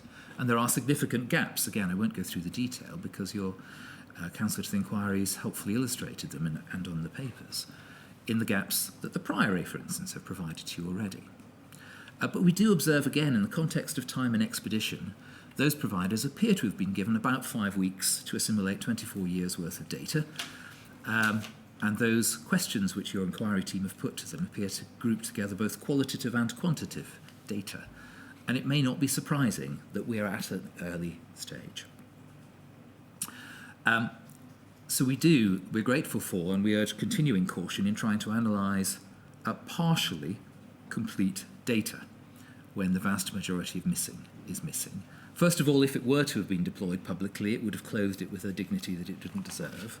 The second, of course, is the risk that even internally amongst those legal teams and CTI, starting to draw conclusions from only some of the data may set hairs running in the wrong direction, may start erroneous working assumptions. And we respectfully submit that the best course is to gather as much data as you can and then give it to your statisticians to see with input from the core participants. In terms of the data gathering process, we recognise, as your inquiry team do, that if there are errors in the information that's given by the providers, those will be replicated in the data. And again, as others have done, we urge real caution in this. We've identified in writing, and I'll just summarise briefly, at least 3 points that give a flavour of some of the errors that in data gathering arising out of the DATIX process. The first is, as your inquiry have rightly noted, inconsistent dates have been provided by some of the providers by reliance on DATIX. Second observation to make is, for instance, that Anne Sheridan, in her witness statement, sets out a very narrow search scope for the DATIX systems. Keyword searches have only been applied to particular periods and over particular sections of the data input. And worse, when one looks at the keyword searches which appear to have been done, para 20 of Anne Sheridan's second statement, it seems to us that no searches have been conducted for certain words which one would expect searches to have been done for. Now, again, some of those are possibly triggering expressions, so I won't say them all out loud now. But again, we've tried to assist your inquiry with a number of words that might have been looked for in data as entered by nursing and administrative staff to describe the horror of what happened. And there are a number of misspellings of words that might also have been searched for. So we are not confident, as we understand your inquiry team are also not confident, that we're getting all the data, even out of the incomplete system that's there. And of course, what we do also emphasise is that there will be plenty of instances where data's simply not been input at all. We emphasise, in respect of one of my clients, in the case of Matthew Leahy, that records were found to have been falsified. So again, over-reliance on records that have been created itself is likely to paint a picture which is incorrect and needs to be approached with caution and can only be approached in light of the factual evidence that you receive in due course. So, those again are some of the issues in the data gathering process. We are grateful for the indication that Professor Donnelly is going to be involved in the future.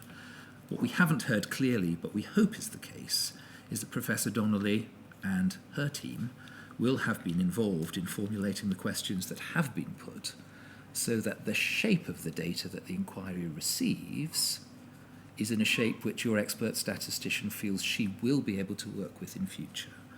And what we think would be helpful, or we suggest would be helpful, would be, in due course, an update, not in a formal hearing like this, but an update from Professor Donnelly in an informal meeting or by way of a pre-recorded session, telling us what has been done and where the data gathering and analysis process is getting to.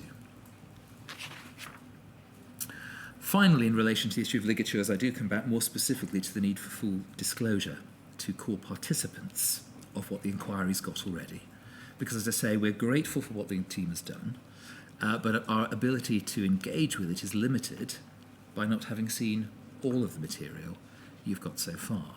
For instance, in the case of the two witness statements principally dealing with ligature information, Anne Sheridan from EPUT and Gary Stobbs from Priory, only 3 of Anne Sheridan's 37 exhibits have been disclosed to us, and of Gary Stobbs' 2 exhibits, only 1 has been disclosed.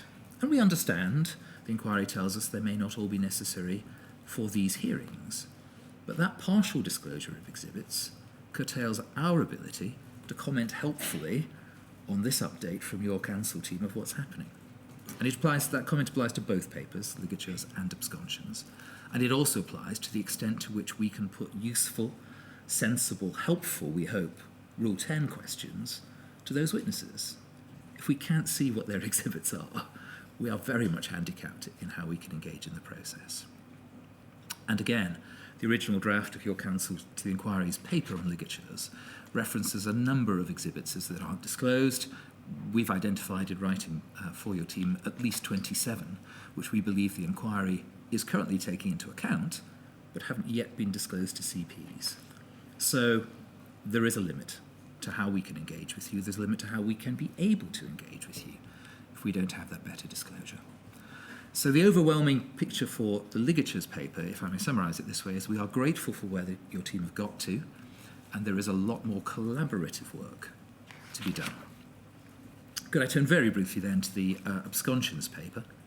Again, we recognise the inquiry is at the beginning of a large and complex task, and again, an update from Professor Donnelly at the earliest possible opportunity would be welcomed, because you've seen, I hope, Chair, the input that all the core participants and the recognised legal representatives of the families can bring to investigating issues of statistics. We come across them in our legal practices. We don't just deal with facts, we don't just deal with law, we do have to deal with statistics. But there's always a concern in our own legal practices that we don't supplement our own view of statistics over those of experts. So again, an update from your experts on where they've got to in respect of the data would be helpful. Again, in respect to the absconsions data, we observe that you have again had less than half of the story from fewer than half of the protagonists.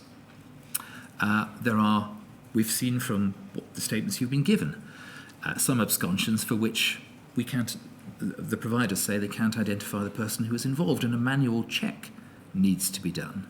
And again, that can be, we hope, better illustrated through the factual evidence before we delve much deeper into obtaining the data.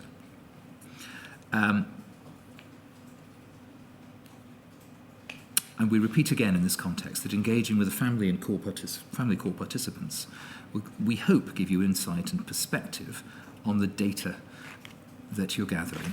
We do emphasise 2 aspects, though, that we would have wished to have collaborated in and hope that we may yet. The first is the definition of key terms, and we recognise the inquiry's chosen the terms that it wants to ask for data from these providers, which is any incident or occasion when a person's been absent from a ward or unit, either expectedly or unexpectedly, in circumstances where that absence could or should be considered worrying. And we just have concerns, if you'll forgive me for expressing this way, about the use of the word worrying. It's a very subjective term. It can be interpreted in different ways by different individuals giving care. The absconsion of a patient may be a source of immense worry to their families. Of course it is. But a staff member, perhaps hard-pressed, working in inpatient services, may not describe an absconsion as a source of worry. So as a term, it's a subjective term, and it's not perhaps the most helpful term to have used, and it's not a term which fits with the way the data is kept by the providers. In circumstances, the inquiry's definition of absconsion is those absences that could or should be considered worrying. We're not quite sure what could brings to that party. either absconsion is worrying or it should be worrying. What could adds a further level of subjectivity upon an already subjective question. So again, we have some concerns that perhaps the question the inquiry is asking, while understandable and phrased in everyday terms, is not necessarily going to produce statistical data that's going to assist your statistician. And again, we would hope that if these terms are refined, if the searches and the requests are refined, as CTI indicated they may be, that there will be significant input from your statistician as to the precise question that should be asked that will be most helpful for her.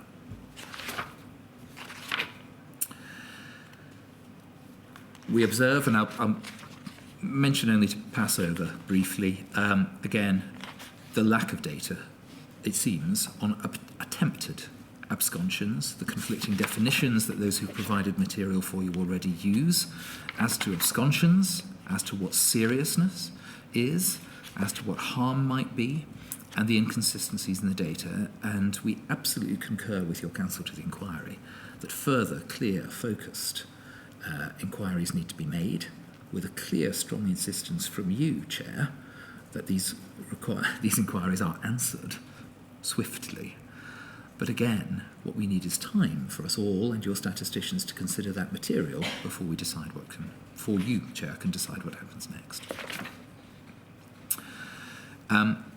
And again, Chair, we mentioned only in relation to the absconsions paper the handicap that core participants face in engaging with it by reason of the lack of disclosure and the extent of redactions.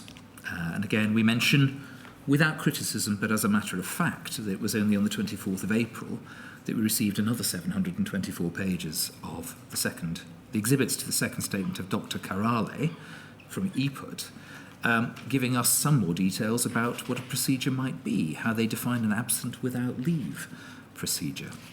And again, it's difficult for us to engage with disclosure that is in part redacted or disclosure that comes late. And again, we hope, Chair, that those concerns can be taken into account in the future. So, to draw together in 1 minute, if I may, conclusions on absconsion and your ligature papers. First, we suggest the inquiry should avoid trying to unearth themes or patterns until at least the substantial body of relevant data and factual evidence is assembled. Second, we caution that working off incomplete data does carry significant risks of starting an erroneous assumption running. Third, we encourage the inquiry to scrutinise and challenge the adequacy of the searches being done by the institutional core participants, as Chair we know you're doing. Fourth, we encourage you to have your statistician have early input into the data searches that will be made. And finally, if the inquiry does, as you do, and we're grateful for it, invite us to provide meaningful engagement or comments or Rule 10 questions, we're going to need full and further disclosure. Chair, we're very grateful for the time you've afforded us. We're very grateful that, albeit in the context of a public hearing, this is a continuing conversation between your team, your counsel to the inquiry, and the core participants, and we hope that continues. Thank you. Chair, I'll allow Mr. Snowden to go back to his desk and ask next that we hear from Brenda Campbell-Casey. As she takes her place, I'll just remind you, Chair, that Ms. Campbell is giving a joint response to the CTI, Counsel to the Inquiry, papers on behalf of the bereaved core participants represented by Bindmans, Bat Murphy, Irwin Mitchell, Lee Day and Bates Wells. Chair, you may just have to give me a moment whilst I... Can I just ensure that Ms. Campbell has some water? I have some, thank you. I suggest you take your time and let us know when you're ready. Thank you. I'm just trying to get my document back on my screen. I'm afraid when I close my laptop, thank you. Well, whilst Ms. Campbell is doing that, why don't I use the time Yes, please. just to explain that we'll hear from Ms. Campbell, but then the day will come to an end. So we will finish today's proceedings before lunch and we'll reconvene tomorrow morning, as I'll again remind you after Ms. Campbell has spoken. Thank you. Thank you, Chair. That's right. Take your time.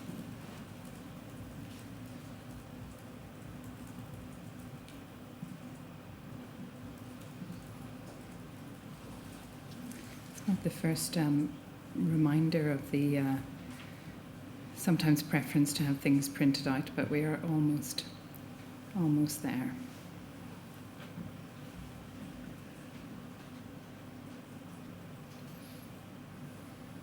There we are. Thank you. Well done.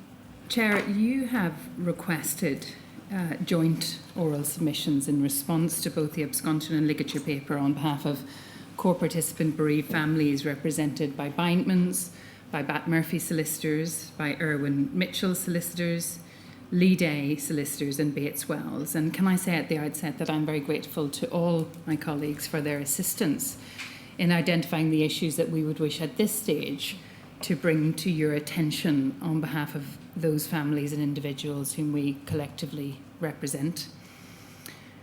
In the written opening statement to this inquiry on behalf of the families represented by Bindmans, the importance of data analysis and record keeping as a fundamental aspect of patient safety was stressed to you, and we forewarned you in that written document that you would undoubtedly encounter in the course of your inquiry a paucity of record keeping and analysis as a common thread across Essex mental health services.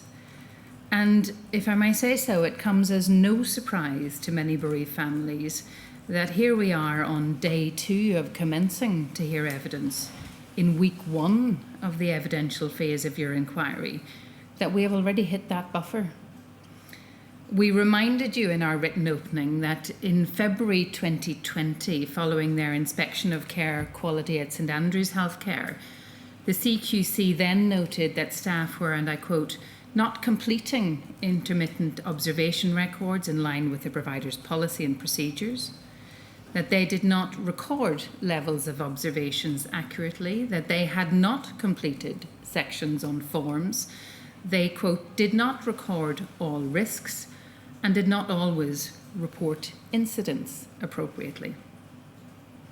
Likewise, following various inspections of EPUT wards in 2022 and 2023, the CQC found gaps in record keeping in respect of risk assessments, care plans, consent to treatment forms, and administration of medicines. It has been a remarkable fact that in collaborating in relation to these joint oral submissions, it has become apparent that those grave concerns about gaps in records have been echoed in the experiences of the bereaved families represented by each team. Careful record keeping and retention of data is important. NHS England guidance is clear that, firstly, high-quality patient data records are the foundation of good clinical care delivery. Delivery of safe and efficient patient care depends on having high-quality patient records and therefore the right information available when clinical decisions are made, and they are clear that missing, inaccurate or non-standard information can lead to inconsistent care or risk the quality and safety of care delivered.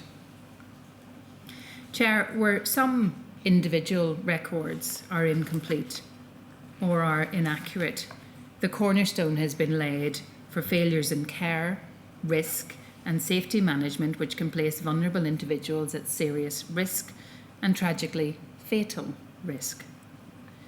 But where records are routinely incomplete, inaccurate, inconsistently completed, or in some cases falsified, in ward after ward, hospital after hospital, year after year, notwithstanding NHS guidance or CQC recommendations or coroner's prevention of future death reports, from the perspective of the families that we represent, that enables a cover-up. And I say that because it enables systemic issues of patient safety to be hidden. It covers up repeated failures in staff training and care. It masks poor management and gaps in accountability. It obscures issues of preventability and responsibility. It hides failures in learning and in implementing change. And it obscures the grossly high numbers of absconsion or ligatures that apply. It enables family after family and coroner after coroner to hear the same platitudes of sorrow and regret and the same promises for change, absent any real mechanism to test their sincerity or authenticity, and against a background in which individual deaths are presented as unavoidable or isolated, or the blame is shifted on to the illness of the deceased, or even the role of their family, rather than acknowledging failings in a system that ought to have kept them safe. And at its core, it is the very gaps in data, that the failure to draw links and learn lessons from recurring incidents, that have required so many bereaved families who are core participants to this inquiry to come together in sorrow, but also in anger, and to point out the far too many commonalities that they have identified across individual deaths, to reveal the systemic faults and failings, and to demand that changes are actually implemented against a background of false promises and a death toll that we know continues to mount. Data matters, record keeping matters, staff training matters, and learning lessons matters, as does individual and organisational accountability, because they are all important steps in the rubric of keeping people safe. Which is why we welcome the inquiry's request for the fullest available data from mental health care providers who participate in this inquiry. And it is also why we welcome the caution that the inquiry has recently applied in resisting too early an interpretation of that data, but to seek to analyse in due course the fullest available data. And I say the fullest available because the reality is whatever data is ultimately provided to this inquiry in relation to absconsion and ligature, it will always be a significant underrepresentation of the true picture. As is apparent from the presentation from your council this morning, the inquiry has as yet only a snapshot. You were reminded by my learned friend Mr. Snowden, King's Counsel, that you have only partial responses from 2 providers and non-responses or late responses from 3 others, meaning that when it comes to absconding, the inquiry is missing data from more than half the providers for more than half the relevant period, and the picture for ligature is little better. And so we urge you, Chair, to ensure that the data providers are thorough in their task and that they meet your deadlines in the coming weeks, so that from as early a stage as possible, we are all working from the most representative data picture. But we also urge you to keep under review the data that is provided, and where necessary to consider expanding the requests for disclosure so that the data can be better understood, because it is already plain that your inquiry will need to better understand these incidents and the reality that underlies the statistics. Bates Wells solicitors, in their written comments to you, question whether you will seek out the criteria, for example, that the Priory apply when determining that none of the ligature incidents that they have identified so far required off-site medical attention. Do those statistics reflect a low level of harm, or do they reflect the subjective determination of harm by staff who lack training, or who lack insight, or who lack compassion? Similarly, the data requested and obtained by you to date does not appear to include any protected characteristics of the patients involved in those incidents.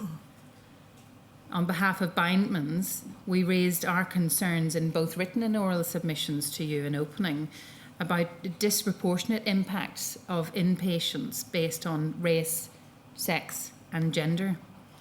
And we urge you, Chair, to be alert to the need to obtain data in relation to absconsion and ligature, but also in relation to all other data sets that will be necessary that can easily be disaggregated according to protected characteristics. And echoing the submissions that you have just heard, we urge you to disclose all relevant material to us so that, that all with a sufficient interest in the matters under scrutiny can consider the evidence and effectively participate in these proceedings. As things stand, only one of 20 exhibits appended to the EPUT statement on absconsion has been disclosed to core participants. One of 10 of the Priory exhibits relating to absconsion, 2 of 32, or perhaps 3 of 37, as you've just heard, exhibits from the EPUT statement in relation to ligature, and 1 out of 2 from the Priory. It is inevitable that the ability of bereaved core participants to effectively participate in analysing and responding to the evidence is materially hampered as a result. Again, as observed by Bates Wells solicitors in their written comments, core participants will be much better able to participate and engage with the issues under investigation by your inquiry if withheld exhibits are shared and shared promptly, and we would be grateful for disclosure of the outstanding material as soon as possible. Chair, we heard from Mr Griffith King's Counsel in opening on Monday that the inquiry has had cause to issue Section 21 notices requiring providers to produce material to your inquiry. Against a background of failures to engage in the non-statutory inquiry, the apparent unwillingness of some providers to engage with you does not come as a complete surprise to the families on whose behalf I speak.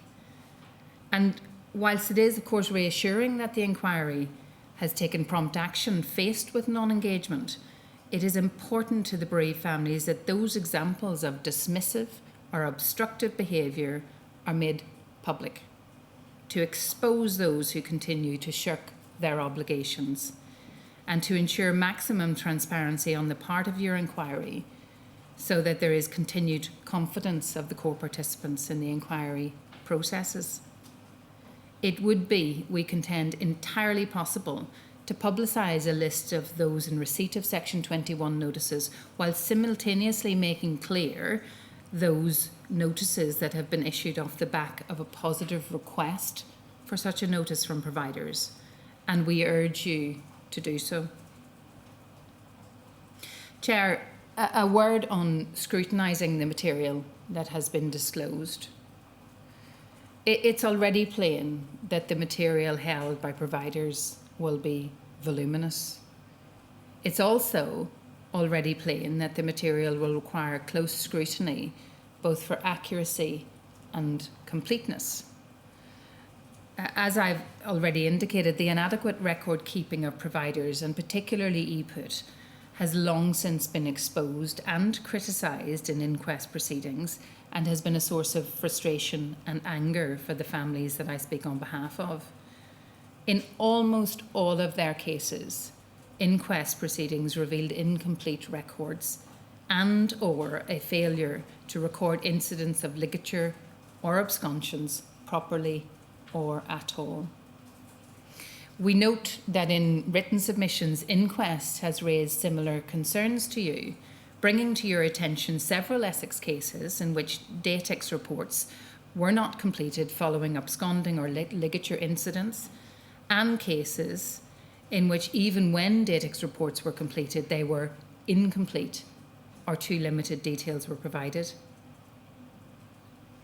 The observations that we note in the provider's statements that the task you have set is resource intensive, or that the systems and records to be interrogated are many and varied, understandably garner little sympathy from the bereaved.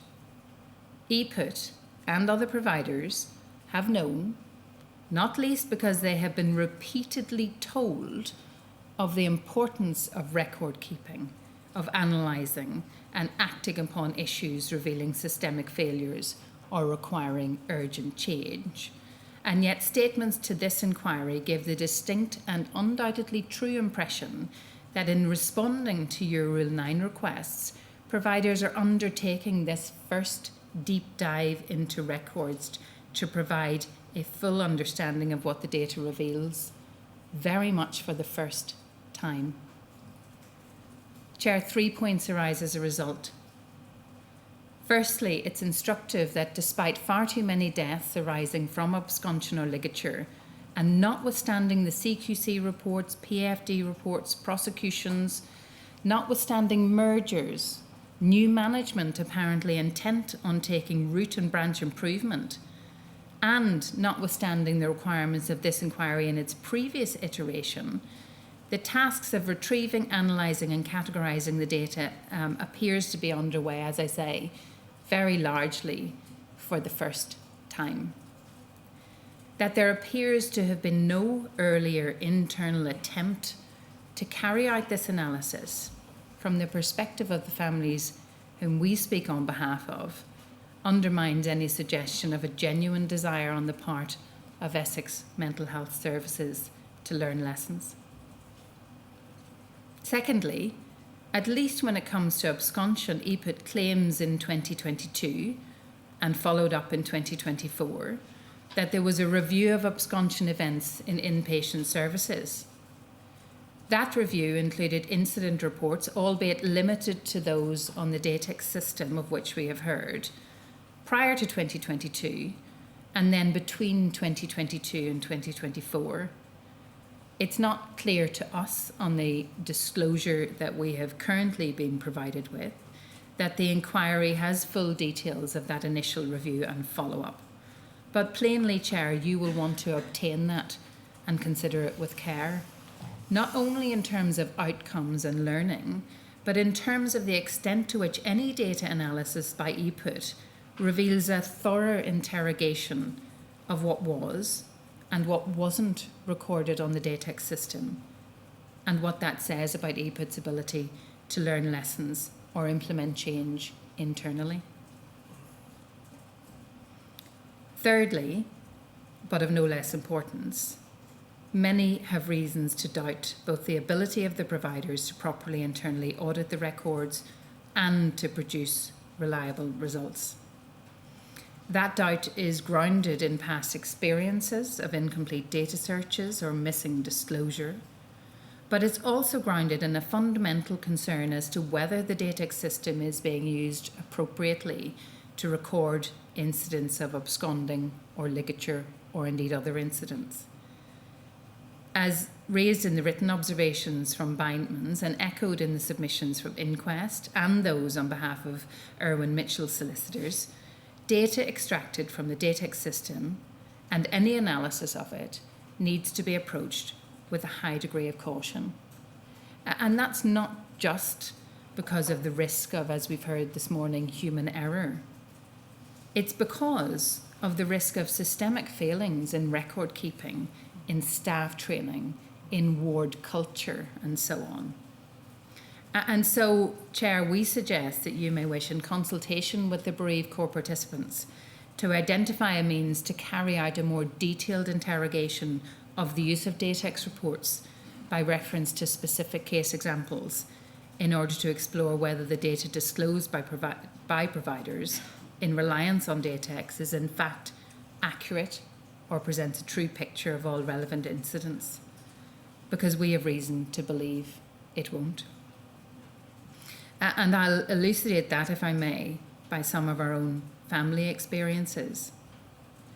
In Sophie Alderman's case, there was a failure to update her care plan and risk assessment with the information that she disclosed in respect of flashpoints in her symptoms or other irritability or incidents involving other patients. We have pointed out in our written observations on the CTI papers that in Sophie's case, although all 3 of her absconding incidents were recorded on DATEX incidents forms, in each case, the incident description is blank, recording simply nil. None of those 3 include the term abscond or escape or any other term that might currently be thrown up by a manual search within the framework identified by the inquiry. Of Sophie's 4 incidents of ligature in Basildon Mental Health Unit, only 3 were recorded on Datex, again with nil being recorded against the incident description. 2 ligature incidents on Willow Ward, which is the subject, of course, of much of the dispatches programme. The second incident of those 2 being fatal, although recorded in Datex forms, also had nil recorded against the incident description. In Ndwije Nzilu's case, her care plan was not updated at all in the month preceding her death, though numerous serious and dangerous incidents, including ligature attempts, took place. Worse still, in Ndwije's case, there were well-founded concerns exposed at the inquest about the inclusion of inaccurate and outrightly false information on her record after her death.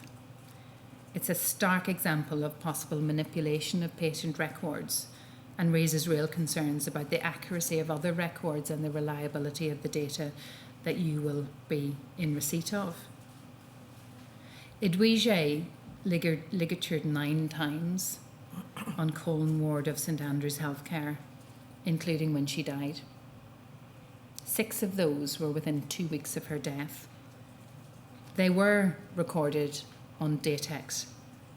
But while the Datex incident log appears to have categories, as we've heard this morning, in relation to the nature of the event, in Ndwije's case, 3 are recorded as self-harm. In fact, on other occasions, the event was recorded as physical aggression. 6 of the incidents were recorded as level 2 low in terms of harm, 1 no harm, 1 moderate harm for a ligature incident which resulted in Ndwije falling unconscious and having a seizure. And the only incident recorded as serious was that which resulted in her death. Christopher Nota absented himself from Rochford Community Hospital whilst a voluntary patient on the 26th of May 2020, signing as he did so a, quote, irregular discharge against medical advice form. 48 hours later, he was re-hospitalised, having overdosed. This happened again on the 29th of June 2020, when he again signed the same form, discharging himself against medical advice as a voluntary inpatient. That admission had arisen from an incident where a member of the public had contacted emergency services, so concerned about the risk that Chris posed to himself. We have not seen any evidence of these incidents being recorded on Datex. Christopher ligatured once in Cedar Ward of Rochford Community Hospital, and there's no evidence that this was reported on Datex.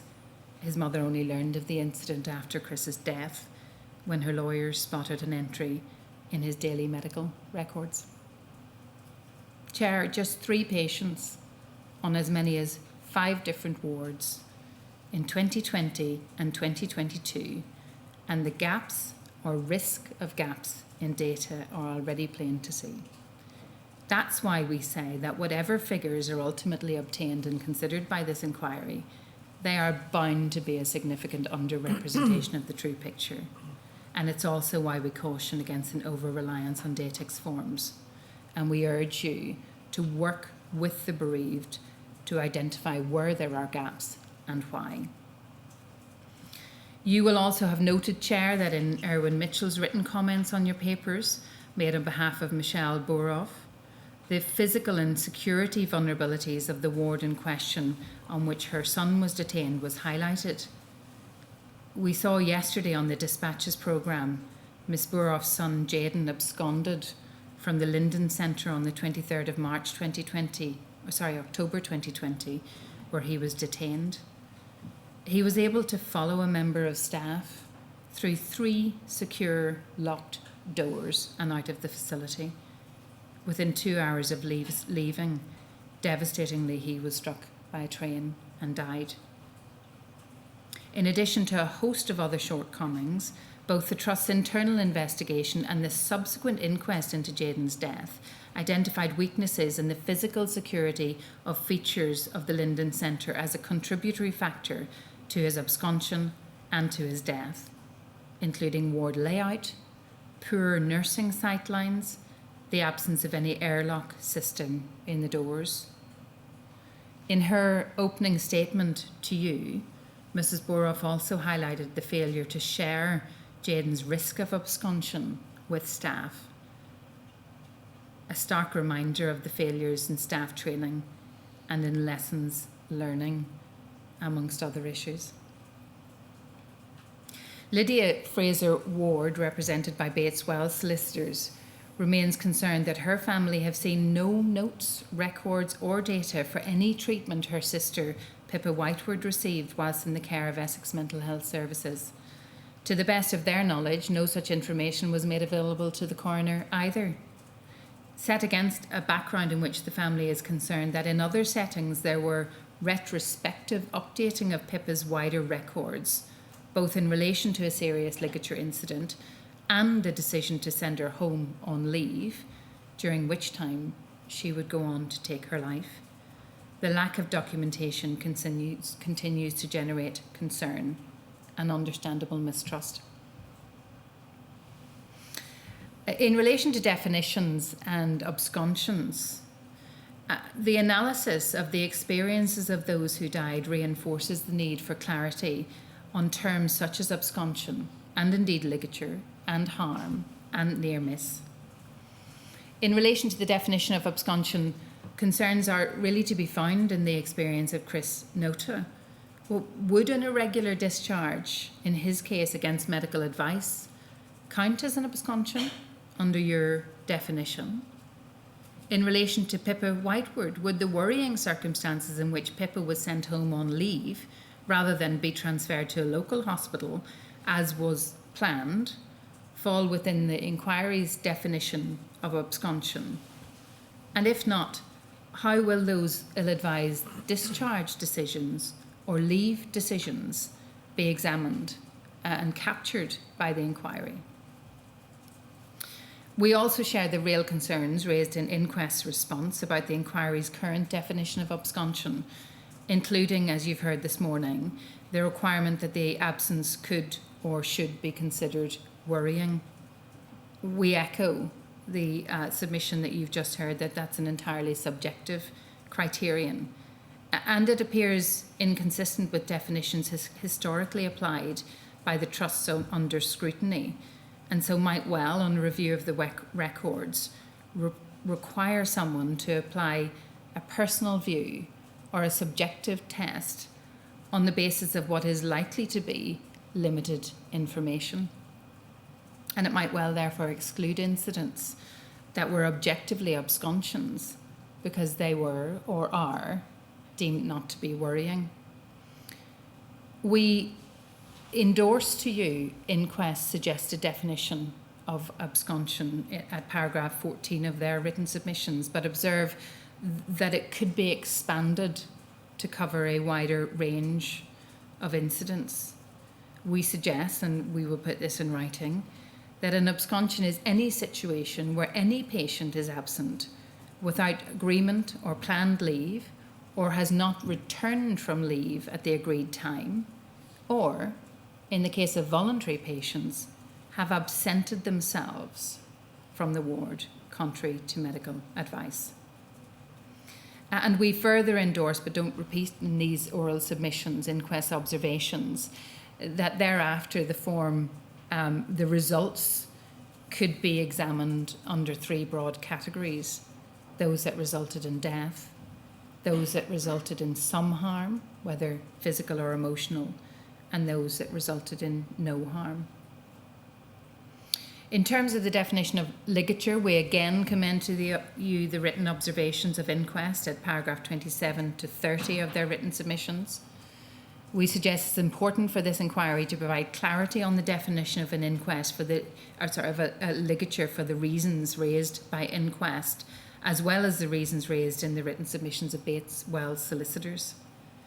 In order for the fullest data to be provided, it is incumbent on the inquiry to provide clarity on the definition of ligature and harm, and to give clarity on the request for identification of low-level, high-level ligature points and fixed and non-fixed points.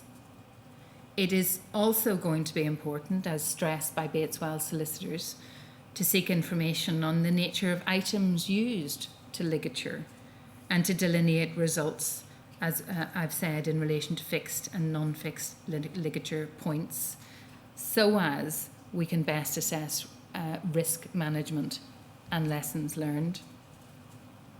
Chair, we are told by EPUT that when it comes to staff training on ligature risk, some will be delivered, quote, on the job, but it's not possible, at least for staff training in the past, to break down the training delivered by ward and attendance rate. The picture is not dissimilar for the Priory. Staff training is a matter of significant concern to the bereaved, albeit our opportunity to explore it further in these submissions is limited by an absence of disclosure at this stage. CTI note at paragraph 4 of their paper on ligature that any assessment of the level of harm reported against a ligature incident is subjective and up to the interpretation of the staff member completing that report. That's undoubtedly true. But we asked you to interrogate how staff are trained to recognise harm or potential harm, and to what extent does ward culture contribute to that assessment. The position statement of Paul Scott tells us that culture in inpatient services needs to be addressed when implementing lasting reform. That much is also evident from the dispatches programme that we watched yesterday. And your inquiry must not shy away from looking behind the figures and assessing and exposing negative ward culture if it is to contribute to that reform. We remind you that in Edwige Nzilu's case, of the ligature incidents in the 2 weeks prior to her death, they were recorded as level 2, low, level 1, no harm, or moderate. And the only incident recorded as serious was that which resulted in her death. What, Chair, does low-level harm or no harm mean in these escalatingly serious circumstances? How does low-level harm or no harm feature in any risk analysis? Is it used to lower a perceived risk that a patient presents to themselves? And how are staff trained to assess the level of physical or emotional harm? And how does staff training guard against the risk of compassion fatigue in staff, given the grossly high numbers of ligature already revealed in the partial figures available to you? The answers to these questions are not going to be found in a spreadsheet containing figures alone. We note with concern the indication in the EPUT position statement that the Trust currently operates 7 separate patient record systems, and they expect to replace these 7 with one single electronic patient record system to be implemented by 2026 or 2027. The need for a simplified single system is unarguable, but of course it must be a system that works for all patients, operated by staff trained to identify and select categories of incident where appropriate and to input the relevant details comprehensively. And it must ensure that all relevant data is captured, not limited, of course, to absconsion and ligature, but to restraint, isolation, therapeutic support, pharmacology, and a range of other issues. It must be capable of analysis according to the protected characteristics of the patients subject to these incidents.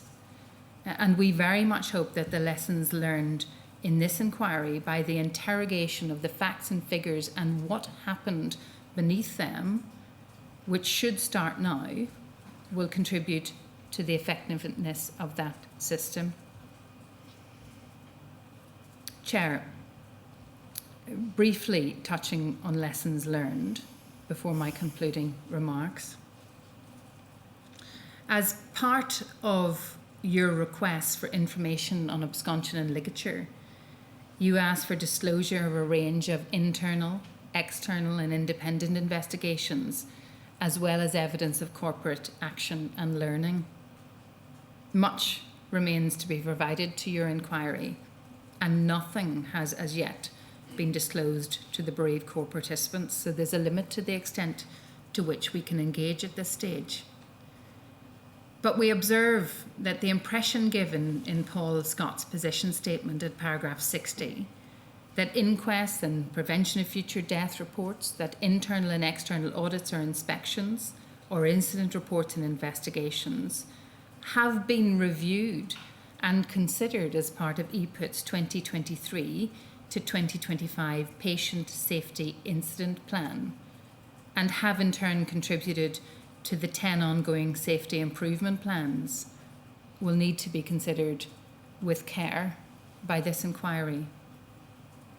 On the face of it, that assertion appears to be undermined by the apparent difficulty that EPUT and others are having in retrieving many of those reports and investigations within the time afforded by the inquiry.